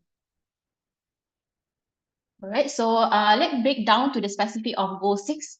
We know that universal access to safe drinking water by 2030, we aim to provide everyone, regardless of their socioeconomic status or location, with access to safe and affordable drinking water. This means that we need to ensure that the water is free from harmful contaminant and is readily available. So by right, we do need to have adequate sanitation and hygiene. We must work towards achieve the access to adequate and sanitation, like example, particularly for women and girls, and then improve water quality by reducing pollution, minimize the release hazardous chemical, water use efficiency by adopt the water efficient practice across all sectors, like from agriculture to industry, which is it helps for us to address the water scarcity, integrated water resources management, where we do need to have a holistic approach to water management. This involve usually cover from aspect of water use from supply to demand and take account to the need of different stakeholder lah. And then we also have to protect and restore, where we know that healthy ecosystem usually play roles in water cycle regulation and water quality. And then obviously international cooperation, collaboration among nations, like example Indonesia, Philippines, Malaysia, we need to address this transboundary water issue and share knowledge and any new technology that come out. Community participant, which is we engage with the local community in water management decision making in essential, and throughout we achieve this goal throughout a lot of effort, government, business, individual, and we need to work together. All right, so the increasing urbanization and its impact on water demand. So the quantify of water required by a city can be tackled by two factors. The first factor is the rate of demand, and the second factor is the population, where we can say that the rate of demand is requirement of water for various use and properly analyzed, and ultimately the rate of consumption per capita per day is worked out lah. And then when we talk about population, the population is usually served by the water supply scheme, is estimated, and estimate of the future population is worked out with help of the population forecast method. All right, as you can see here, the graph here of the slide is illustrate the exponential growth of the world population. So from 1750 to 2050 is in this one is in developing country regions. So as more people are moved to urban area in search for better opportunity, so the demand for water resources is soaring. So this rapid urbanization poses significant challenge to our water management, where we need to have increased water consumption, infrastructure strain, where again water infrastructure often struggle to meet the demands of growing population. And obviously when it comes to lots of demand, we do have water pollution, where urbanization can lead to increased pollution of water bodies. And lastly, will be climate change impact, where we particularly vulnerable the impact of climate change, like example the drought, the flooding that happen nowadays in Malaysia, and it can cause water scarcity and quality issue as well. So climate change effect on water availability, as you can see from the slide, is interplay of factors that influence water availability. The first, obviously, the increased precipitation and evaporation. While climate change can lead to increased precipitation in some region, it can result in higher evaporation rate, reduce the overall water availability, and change the precipitation pattern, which is the distribution of rainfall is becoming more erratic, and then impact to our local hydrology. The drier the climate, the more sensitive the local hydrology become to change in precipitation pattern, and can lead to water shortage and then increased risk of drought. So basically in the climate change, it also can alter and runoff and evaporation pattern, where the change in runoff and evaporation pattern can affect our natural ecosystem, disrupt water cycle, and impact our biodiversity. All right, so go to water resources stress. Okay, from the image, they will have the several key drivers that influence our water resources. The first one, obviously, the population demand for water. We know that with growth of global population, the demand for water is increasing. And then change in exposure, like example, climate change, rising temperature, evaporation rate, reduced water availability, and I've seen now the sea level rise that threaten the coastal water resources and increase the risk of saltwater intrusion, and then water resources stress, where the combination of increased demand and decreased availability that lead to water stress that can result in water scarcity, conflict, and environmental degradation. Change in vulnerability, where we have socio-economic disparity among population, poor governance, inadequate infrastructure can increase vulnerability to water-related risk. Marginalized community, particularly we focus more to women and children that often disproportionate effect by water scarcity. And then change in resources, like we do over exploration of water resources like groundwater depletion that can lead to long-term water scarcity, and pollution daripada industri, daripada agriculture boleh degrade water quality and reduce our availability for human consumption. So by the good news and bad news, urban area usually face the challenge of providing clean and safe drinking water to their growing population. So this slide presentation will delve into the complexity of the water provision in our urban environment, explore the key aspects like the importance of access to clean water, challenge and supply an innovative solution lah. As you can see here, our entire Earth system is changing. Our planet is undergoing significant change. This change is exerting immense pressure on our water resources by climate change, driven by human activity. So the rising temperature, increased evaporation rate, and this change have profound implication for our water resources, increased flood risk, drought and water scarcity, water quality degradation.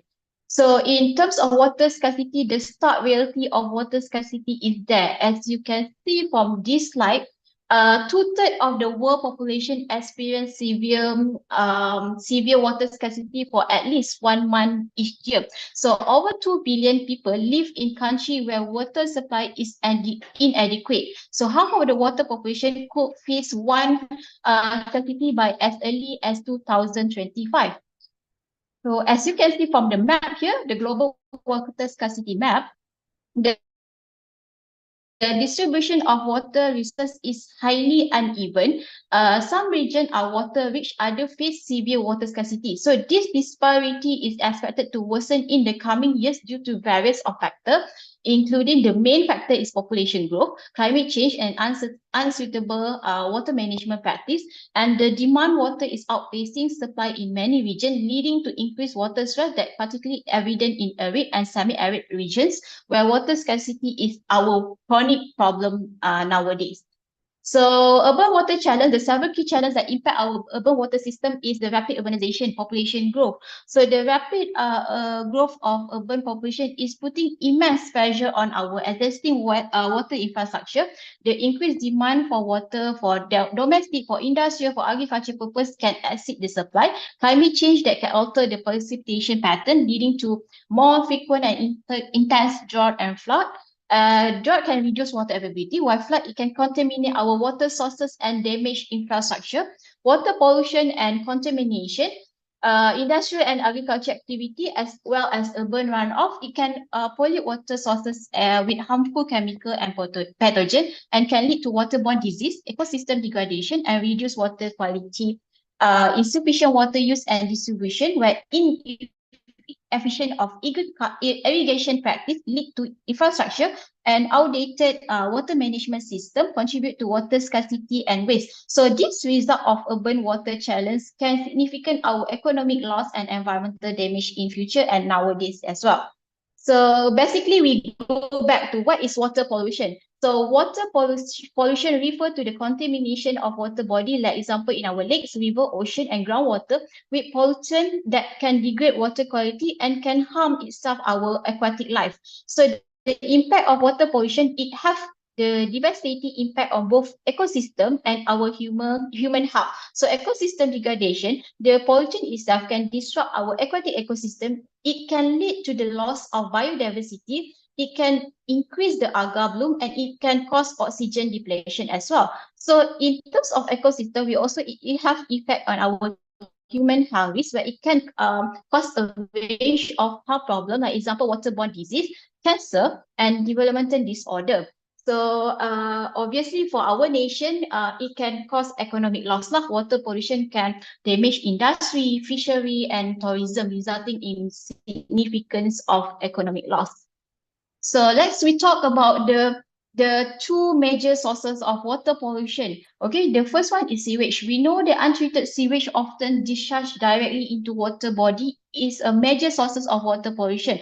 So this sewage is introduce harmful bacteria, virus, and organic matter into our water, lead to waterborne disease and eutrophication. So eutrophication usually occur when we do have excessive nutrient. For example, we do have increasing of nitrogen and phosphorus, and this one stimulate our algal blooms, depleting our oxygen level and harm our aquatic life.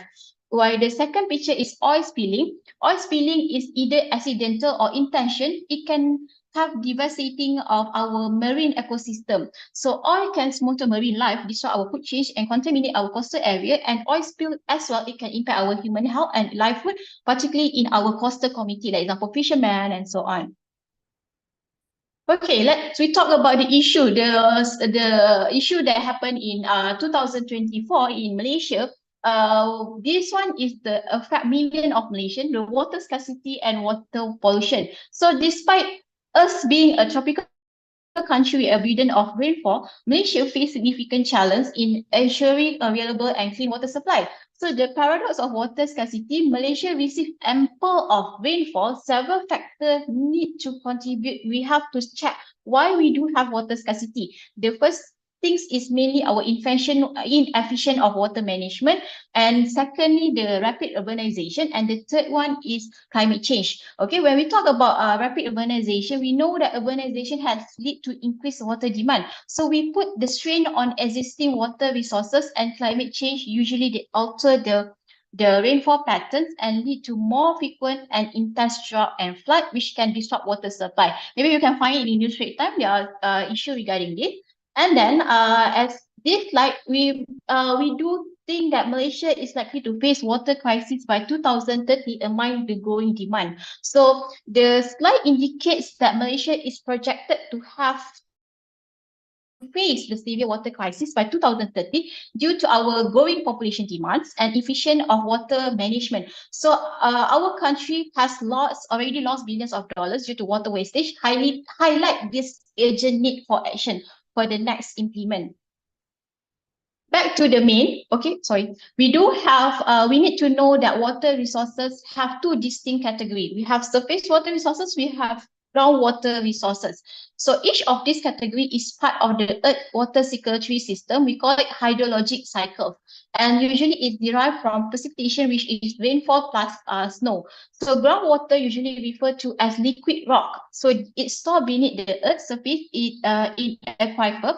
So generally characterized by they have a low dissolved oxygens and then minimal microbial contamination, higher inorganic compound concentration. When we talk about surface water must include river, lake, stream that exposed to various sources of pollution and contamination. So usually they have various different concentration of dissolved oxygen. Okay, high turbidity and microbial concentration, and we do have high oxygen level that support aquatic life. That's the difference between groundwater and surface water. So as you can see from the global water budget, so the vast majority of Earth water, a staggering 97.2, is locked up in the ocean itself. So this immense volume of salt water is largely inaccessible for human consumption and agriculture use. So a smaller fraction of 2.8 dam is stored ice sheet and glacier.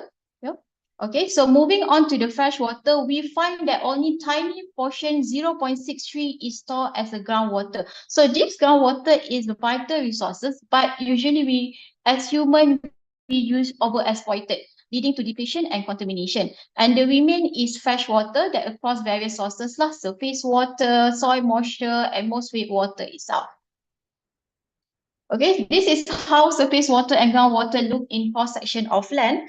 So the surface water that I mentioned before is the water body that exists on the Earth's surface, and then groundwater is water that exists beneath the Earth's surface, filling the pore space in soil.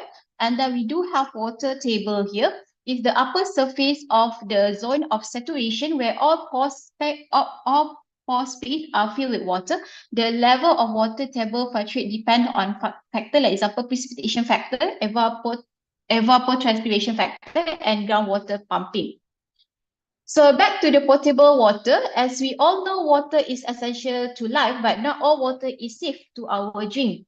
Potable water, or we call drinking water, is water that has been treated to remove any contamination and is safe for human consumption. So potable water is water usually essential for our human health. Is consume contaminated water, it can lead to various waterborne disease. And then we usually use waterborne potable water for hygiene and sanitation, where we use for cleaning, crucial for maintaining good hygiene and sanitation practice. So it's essential for washing hand, cleaning food and bathing. And then for economic development, where we need clean water for industry, for agriculture and other economic sector.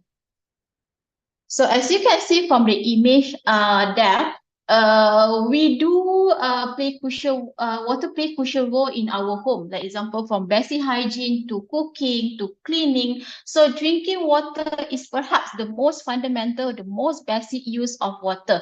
So it's very important for our hydration, to regulate body temperature, to maintain our overall health. And water is also used for indispensable ingredient in cooking. We use for boiling, for stew, for steaming, and for clean utensil and food items. And we also use water for maintaining and cleanliness our home, where we use for wash dish, clothes, and then we use for cleaning floor and so on. And obviously every day for personal hygiene is used for bathing, shower, and brush teeth to remove dirt and germs as all. So importance of access to clean drinking water, rapid urbanization and population growing are driving up the demand for water in city. So more people means more water is needed for domestic use, for industrial processes and agriculture activity. Within urban areas. So this increasing demand can put focus on our water infrastructure and lead to water shortage. So climate change is exacerbating water challenge in urban area. The rising temperature, the altered precipitation pattern, and more frequent extreme weather event, like example now drought and flood, disrupt the water cycle. Where we know flood can contaminate water sources and damage infrastructure. Water pollution and contamination can pose significant threat to our urban water resources, industrial effluent, agriculture runoff, and it can make unsafe for human consumption and harming our aquatic ecosystem. So the next is, we know that our human body are primarily composed of water, make up around 70% of our total weight. So the water is very essential for various physiological function, thermoregulation in our body. Water help to regulate our body temperature. Transportation, we know that water help to facilitate the transportation of nutrient, oxygen and waste product within our body. And lastly, for detoxification, where we know that water is very important for crucial role in eliminate toxin and waste product to kidneys. So the WHO, the World Health Organization guideline for safe drinking water, this guideline is provide essential standard to ensure that the water we consume is free from harmful contaminant and meet the specific quality criteria.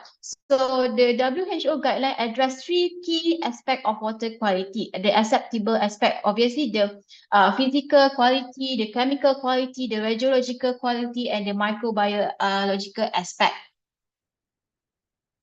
So while water quality is often assessed based on its microbiological and chemical parameter, the physical characteristic of water, like example turbidity, color, taste, and temperature, usually play an important role under its acceptability. So turbidity, we know that it refers to the cloudiness or haziness of water it caused by the suspended particle. So WHO have recommended a turbidity limit of 5 NTU or 5 nephelometric turbidity units for drinking water. So if we know that more than 5 high turbidity, it can indicate the presence of harmful microorganisms and it can affect our effectiveness of desinfection treatment. Meanwhile, for colors, it can be influenced by various factors. Maybe they have presence of dissolved substance. Maybe they have presence of algae, organic matter. So WHO have put guideline the color have to be 15 TCU, which is total color units. Excessive color can make water obviously appear that not so cantik, indicate they have potential pollution. Okay, so water should also be free from any rasa yang pelik, okay, and then bau. So this can be caused by present if we do have any chemical inside the river, algae, decay, organic matter, and this and order are subjective. It can be varies for among individuals. Some individuals say it doesn't have any, tak ada rasa, tapi ada setengah individu yang dia boleh rasa ada yang reason to drink lah. So we don't have any specific temperature limit for drinking water. Cool water usually better than warm water lah. In terms of microbiological aspect, we know that microbiological is also very important. Water can be contaminated with various microorganisms by bacteria, by virus, by parasite, which is this can make our illness, like example, can cause gastrointestinal disturbance to severe and potentially fatal infection. So we do have in our Department of Environment, we do have take some parameter, like example, bacteria, we check on E. coli, Salmonella, Shigella, that you know that it can cause diarrhea, abdominal cramp, and fever. And we also have virus, rotavirus, norovirus, hepatitis A, boleh ke vomit, muntah, sakit perut, liver inflammation, and then parasite juga penting. Like example, Giardia, that can cause gastrointestinal illness and other heart problem lah. And this one is very important, like example, chemical aspect lah. So we do have pH, iron based on the WHO and DOE guideline. So the importance of access to clean drinking water, obviously for public health, we need to assess the city, expand the demand for water, increase strain in existing infrastructure and water supply, economic development, and social equity itself. Right, so importance of access to drinking water, we know that rapid urbanization and population growth putting increase, climate change, water pollution and contamination, inefficient water use and distribution. And according to WHO, the staggering of 4% of all accident and 5% of health casualty worldwide are caused by diarrhea. So this diarrhea usually disease that primarily transmitted to contaminated water.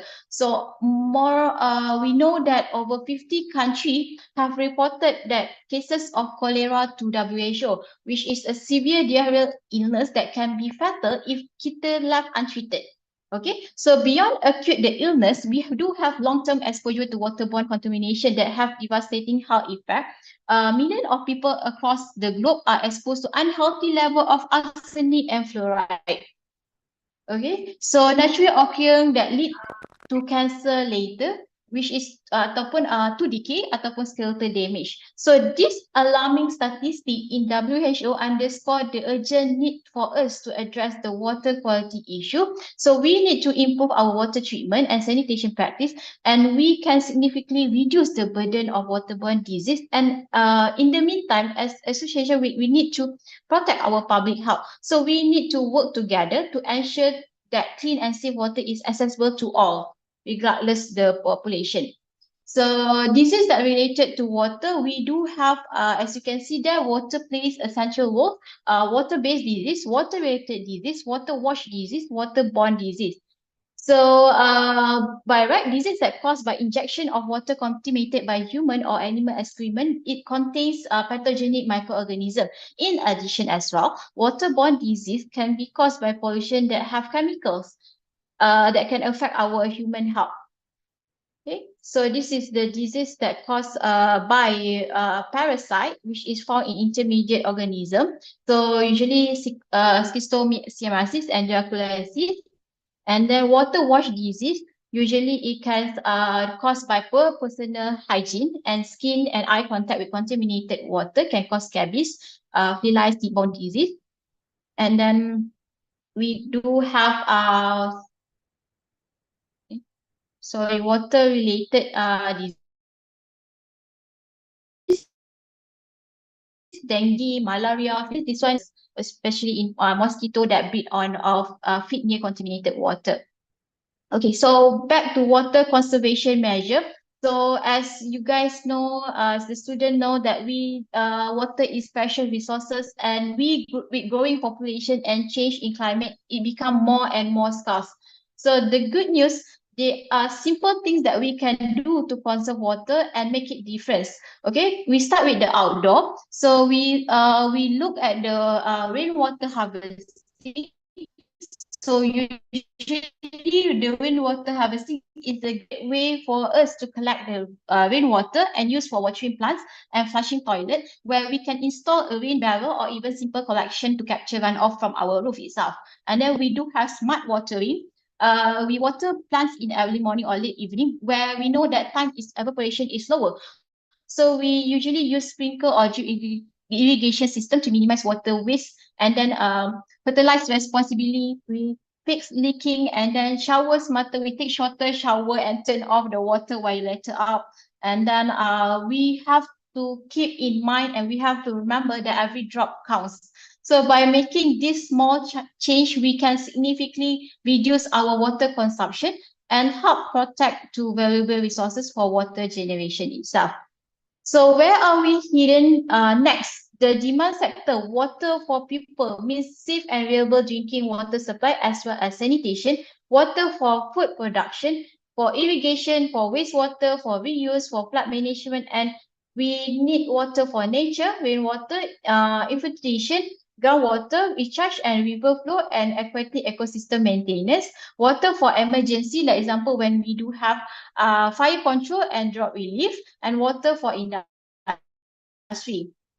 So there are initiatives to enhance water affordability. So rapid urbanization and population growth are putting increasing pressure on urban water resources. The climate change exacerbate the water challenge by cause more frequent and intense drought or a flood. This extreme weather event can disrupt water supply, lead to water shortage, and increase the risk of waterborne disease. So we do have inefficient water use and distribution of contribute to water scarcity and waste. Leaking pipe, outdated infrastructure, and inefficient irrigation practice can result in significant water loss as well. Okay, so we also have ensure that water for drinking is kept separate for water use to for toilet to avoid cross contamination. Develop system to encourage waste composting as well.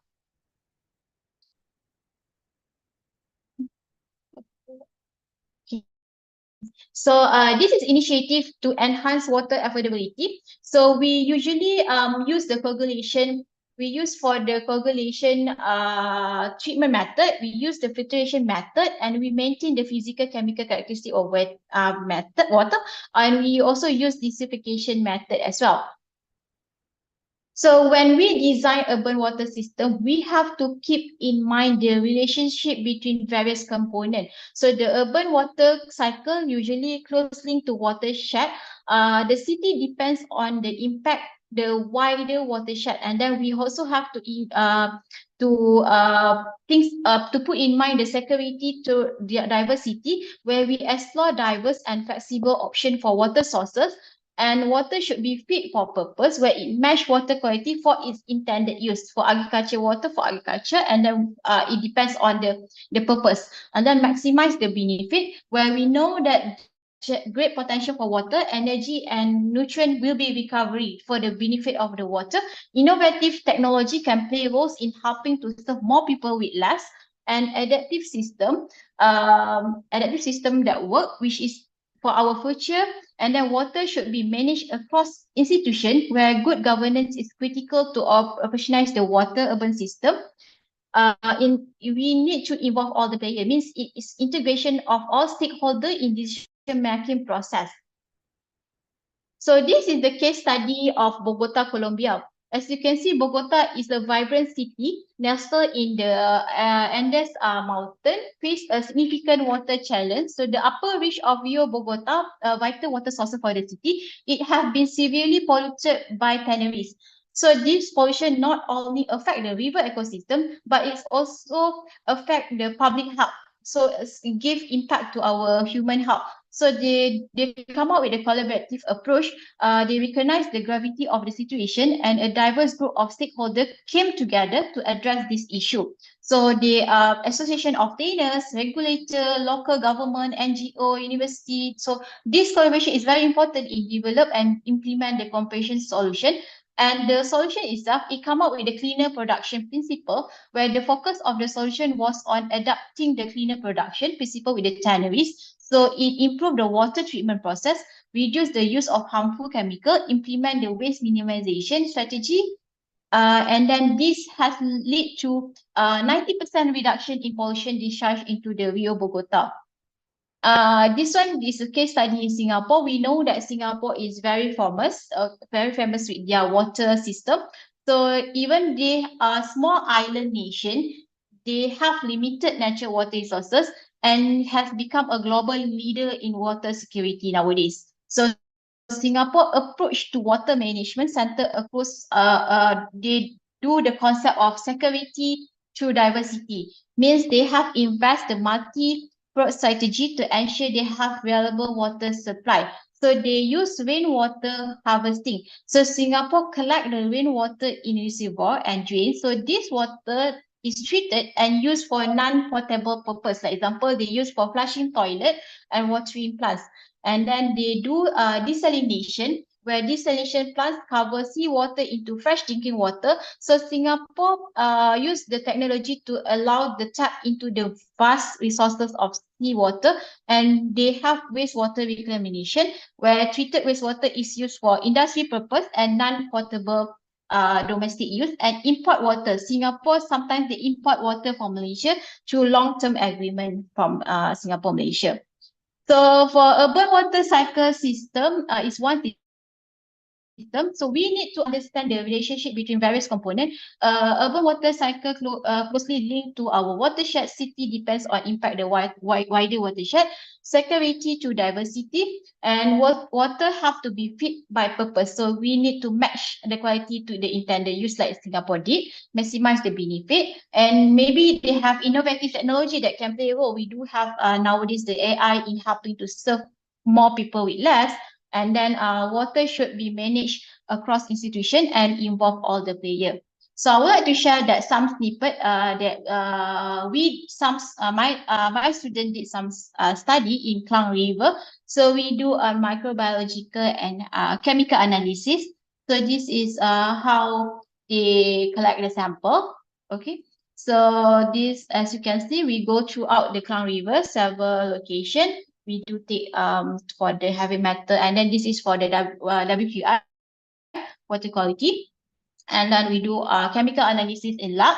Okay. And then I would like to share the study that my team did. We do on drinking water quality in air cleaning treatment plant, where from tap to table. So this is a century survey for 14 sampling point. So we do on chemical parameter, physical and microbiological, and then we differentiate with drinking water standard, and we use spatial variation, which is principal component analysis, theoretical cluster.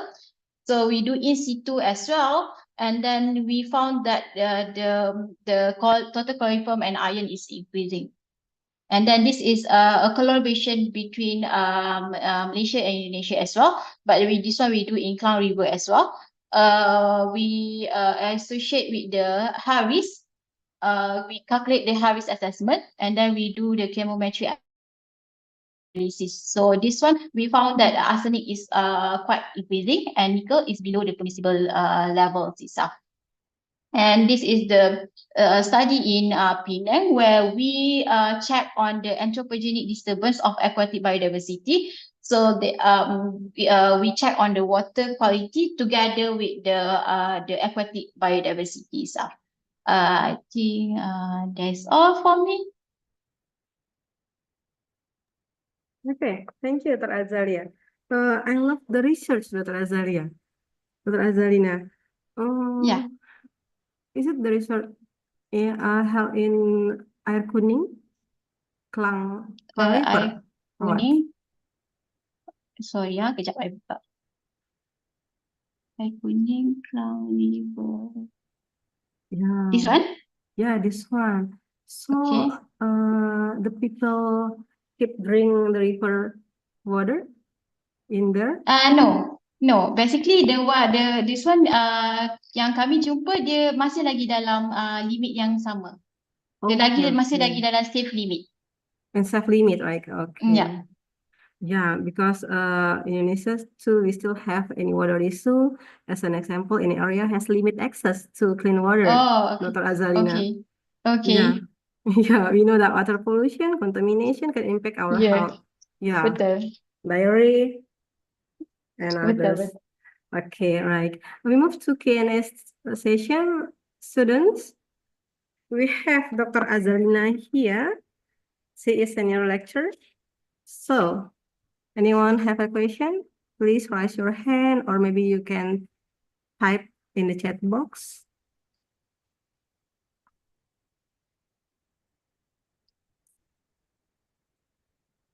As an information, Dr. Azalina, in this Zoom meeting, we have two students from different department. The first is Oh, okay. nutrition, yeah, the nutrition department, and second, environmental health students. Okay. Yeah, we know that between environmental health is closely related to nutritional status, right? Yeah, betul. Because it's very important, right? Because as we know that water is like dia memang main daripada we know that heavy metal, so pesticide, so it goes to back to our food as well. Yeah, because to Yeah. Indonesia, we have recommended to drink 8 till 12 Eh, glass a day. How about in yeah. Malaysia, Dr. Azalina? Same. It's the same. Okay, Yeah. right. Students, any question, please, for Dr. Azalina? Where is environmental health students in here?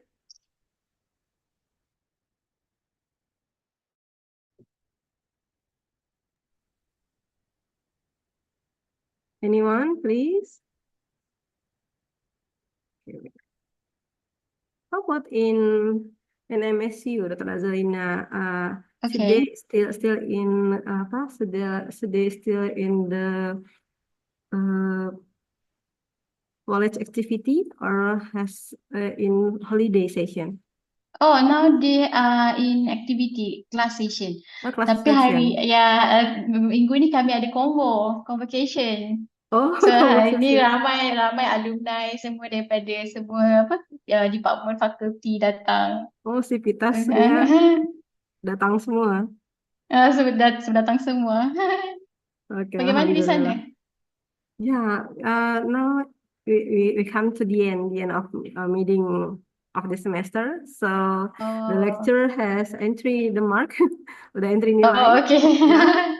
So the So student are in student tengah holiday right cuti. now. Oh, tengah cuti. Yeah, cuti, but they still ask to join this expert lecture to gain their insightful. Hello, students. Okay, Mr. Zaina. Maybe I saw before the design of urban water system in Bogota, in Singapore, right? And how about in Malaysia, Ms. Azalina, Alright. to prevent the climate changes? Alright, as far as I know, as far as saya tahu sekarang, so Malaysia is not the expert until Singapore yet. We do until secondary water treatment. Like Singapore, they have gone until tertiary water treatment. But in Malaysia, we are coming like a new technologies. Like example, nowadays we are coming into using microalgae. So microalgae to remove the contaminant of water, but that one is under the implementation of research yet. It not be developed until the national level yet. So we have to come up with. But in Malaysia, kita ada pegawai kesihatan persekitaran. Dia akan monitor setiap bulan kita punya river, kita punya laut semualah. So by situ kita akan dapat data daripada Department of Environment. Jika ada contoh like ada contamination like baru-baru ni berlaku dekat Sungai Tebrau di Johor. Ada contamination daripada industri. So mereka dah terus pergi macam ambil solution. Sebab kita tak nak nanti sampai Malaysia menggunakan sungai itu dan Sungai ada itu? impact. Ya, Oh, jadi pegawai kesihatan sampai sekarang diteruskan dengan aktiviti yang setiap bulan itulah. okay. It will be good kalau jadi government policy ya, Dr. Azalina. Ya, betul. It will be good. Tapi kita kena macam bergabung lah daripada institution, daripada NGO, daripada stakeholder untuk nak Oh come out dengan yeah, satu guideline. Ya, yeah, multidisciplinary collaboration. betul. Okay, nice. So, students, okay, if you ask the question in English, you can use in bahasa, boleh dalam bahasa, because Malay and bahasa, yeah, quite similar. Silakan, ada yang mau bertanya? Bisa dalam bahasa.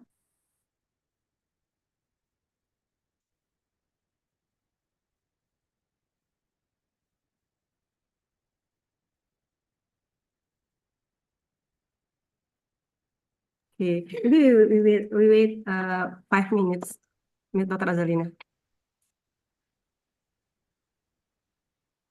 Raise your hand, please. First slide, second slide.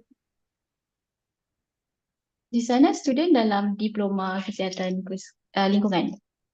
Yeah, in Oh. one, yeah, diploma, and but from environmental health has bachelor degree too. Faham. Diploma and bachelor degree, but for nutrition, yes, diploma. Faham. Okay. Oh, admin. Okay, admin Kesling. You should ask a question first. Bagaimana kajian di sana? Macam kajian-kajian tentang water ada. Okay, maybe for the topic of the water, I can move to. So, is there a lecturer from environmental health here? So wait, because my major in nutrition. I'm so sorry. Okay. Wait. It's okay. From environmental health, can you answer Dr. Azalina question? What's the topic about water in there? Okay, we have Miss Yunila in here. Please, Miss Yunila, you can ask your question directly to Dr. Azalina. Selamat pagi. Oke, perkenalkan saya Yunila Prabandari. Sorry, saya menggunakan bahasa Indonesia, boleh? Boleh. Oke. Kalau saya boleh jawab, saya jawab. boleh. Saya ingin bertanya, kalau di Malaysia apakah ada teknologi yang dapat merubah, tadi kan ada air sungai menjadi air minum, seperti itu. Di Malaysia kami belum ada lagi direct daripada untuk jadi air minum. Kami masih menggunakan treated water tu bukan digunakan untuk air minum. Mungkin untuk flush toilet, untuk plants and so on. Belum lagi tertiary treatments. Di Singapura dia sudah implement, tapi di Malaysia belum. Kalau di Singapura kan saya lihat air di fasilitas umum bisa langsung diminum ya. Bagaimana kalau di Malaysia? Betul. Daripada mana? Daripada? Iya, kalau di Malaysia air itu kan bisa langsung diminum. Tapi kalau di Malaysia itu sendiri bagaimana? Apakah bisa? Tak boleh lagi, belum. Kita kena melalui filtration, osmosis semua tu dulu, baru boleh diminum. Okay, baik. Thank you. It's the same condition in here, Miss Azalina. Ya, Ya, di sini juga belum bisa diminum. Seperti itu. betul. Mungkin kita perlu melebihkan kajian lagi untuk bawa ke atas. Oke, boleh sekali ya. Karena negara maju sudah soalnya ya. Oke. Ya. Oke, Dr. Azalina. We have one question in chat box. Maybe you can read also from Saya Muhammad buka. Afif. What steps are being taken to improve access to drinking water in urban areas? Apa? Yeah, maybe step Steps. by step, Okay. yeah, to improve access. Okay, kita ada banyak step untuk improve access drinking water in, like example, in particular area. The first one usually in infrastructure development. So, building macam mana kita nak maintain kita punya water treatment plant, how we maintain our distribution network, our storage facility, and obviously water conservation, where kita boleh promote water saving technology and practice. Like nowadays, we focusing on microalgae to remove any heavy metals, and this then we can do efficient irrigation system and water saving appliance. And we do have non-conventional water sources, like we maintain using rainwater harvesting and wastewater recycling lah. And then basically apa-apa pun akan come back to our committee. So kita akan involve kita punya committee untuk water management and conservation effort. Saya harap dapat menjawab soalan daripada Yeah, so water recycling is daripada included Afif. in this, yeah? Yeah, water recycling is great. How about it, Muhammad Afif? Zirina? Okay, Muhammad Afif, maybe you can ask some present in your department because you're the one and only participate in this expert lecture. Yeah. Okay, Dr. Azalina, maybe we have come to the end. Thank you so much for amazing material, Thank Dr. you. Azalina. Maybe we can see directly, yeah, in my MSU or maybe Sure. Indonesia, maybe you can come here. Inshallah. Inshallah, okay. Everyone, please we give a round of applause to Dr. Saira and Dr. Azalina. Yeah, thank you, Dr. Azalina. Okay, maybe everyone can choose the emoticon in the Zoom meeting. Can give heart, give smile, or maybe like that. Okay. Wait. Okay, maybe we come to the end of this session of expert lecture, ladies and gentlemen. From both of the speakers, from Dr. Saira, we know that if we do exercise regularly, eat healthy diet, hike DHA and EPA can increase our quality of life, cognitive lifespan, cardiometabolic risk, and life quality.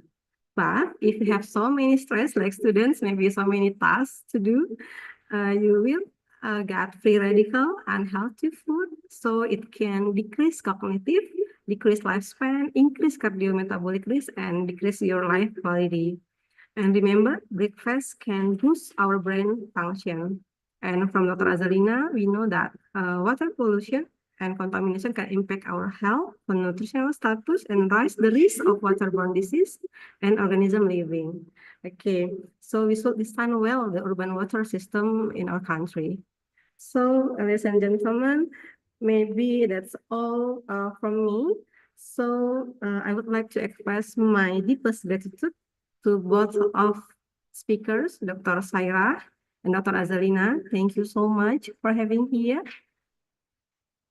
Thank you so much. I hope we Thank can you. collaborate in the next meeting. Sure, inshallah. Thank you, Dr. Azalina. Thank you, Dr. Saira. Yes, thank you very much. Alhamdulillah, you're still here. Okay, everyone, that's all from me. Assalamualaikum warahmatullahi wabarakatuh. And then we get back to our beautiful MC, Dr. Anggun. Okay, thank you, Ibu Yulia and our speakers, Associate Professor Dr. Saira and Dr. Nur Azalina. Okay, once again, let's give a warm round of applause to both our speakers and moderator. Yeah, you can give some stickers too in the Zoom screen, yeah? Okay. Ladies and gentlemen, as we come to the conclusion of today's expert lecture, allow me to express my heartfelt gratitude to everyone who has contributed to the success of this event.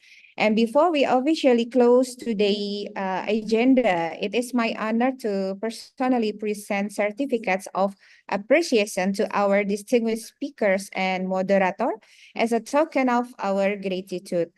To the admin team, kindly display the certificate for our speaker, please. Okay. First, I would like to present the certificate of appreciation to our speakers, Associate Professor Dr. Sairah Abdul Karim and Dr. Azalina Suzianti Faisal. Thank you very much for your contribution and inspiring session. Okay. Thank you very much to Poltekkes Tanjung Karang. Yeah, we hardly kindly wait to see you here, Miss Nur Azalina and Prof. Saira.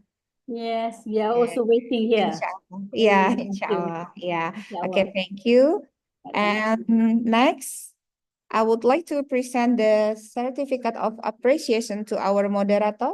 Can we please, admin team, kindly display the certificate for our moderator?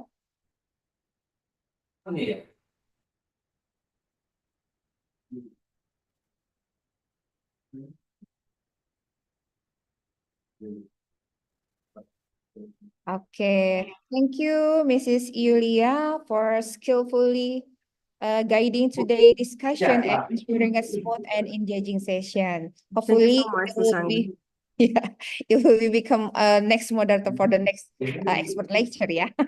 Yeah, but directly in Malaysia. Oh, amin. Amin. Ikut ya, boleh. Okay, thank you, Mrs. Yulia Novika, for your excellent work and dedication. Once again, let us give a warm round of applause to both our speakers and moderator, and also for us. To all the participants, students, lecturers, and staff, thank you for your enthusiasm, attention, and active participation throughout the event. On behalf of Sorry, the organizing team, Dr. Anjun, sorry. yeah. Can we take a picture first? Oh, yeah. Okay. Yeah, maybe we can ask the documentation. students Okay. to open Sorry, the sorry, camera sorry. first. Before we close. And okay, I forget. Thank you for the reminder, Bu Yulia. Okay, yeah. Oh, there's so many screen in here. There are 10 screens, so I have to take the picture one by one. Yeah, students can open the camera, please. Yeah. Everybody can please turn on the camera. For the slide one, there are Professor Saira, Bu Yunila, Pak Ari, or Bu Yunila. Okay, it's okay. Bu Yulia, Ibu Miss Nur Azalina. Okay, ya. 1, 2, 3, cheese. Okay, next slide. Okay. Yeah, 1, 2, 3, cheese. Yeah, Miss Usdeka in here. Yes, Miss Usdeka, and there are, oh, there's not the not lecture in here. Okay, the third slide, 1, 2, 3. Okay, next. The fourth slide, 1, 2, 3. Okay, the fifth slide. 1, 2, 3. Okay, please turn on the camera. Ananda Hana, Ananda Anis, Nur Aini, D3 Sanitasi Miranda.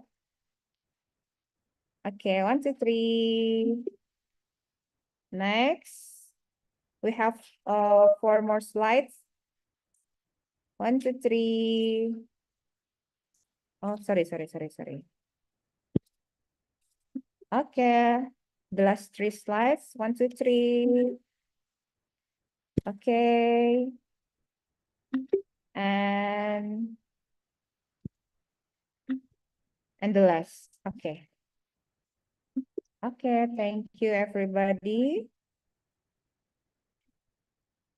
Okay, I have to go back to the first slide. I have a bad signal today. Okay. Okay, thank you for the documentation session. On behalf of the organizing team, I would like to express our deepest gratitude to you all who already participated in making this event a success. Your time, enthusiasm, and support have been invaluable. Thank you for joining us, and we hope today's session has been insightful and inspiring. We look forward to seeing you at our future events. Have a safe journey home and have a wonderful day ahead. Wassalamualaikum warahmatullahi wabarakatuh. See you. Waalaikumsalam.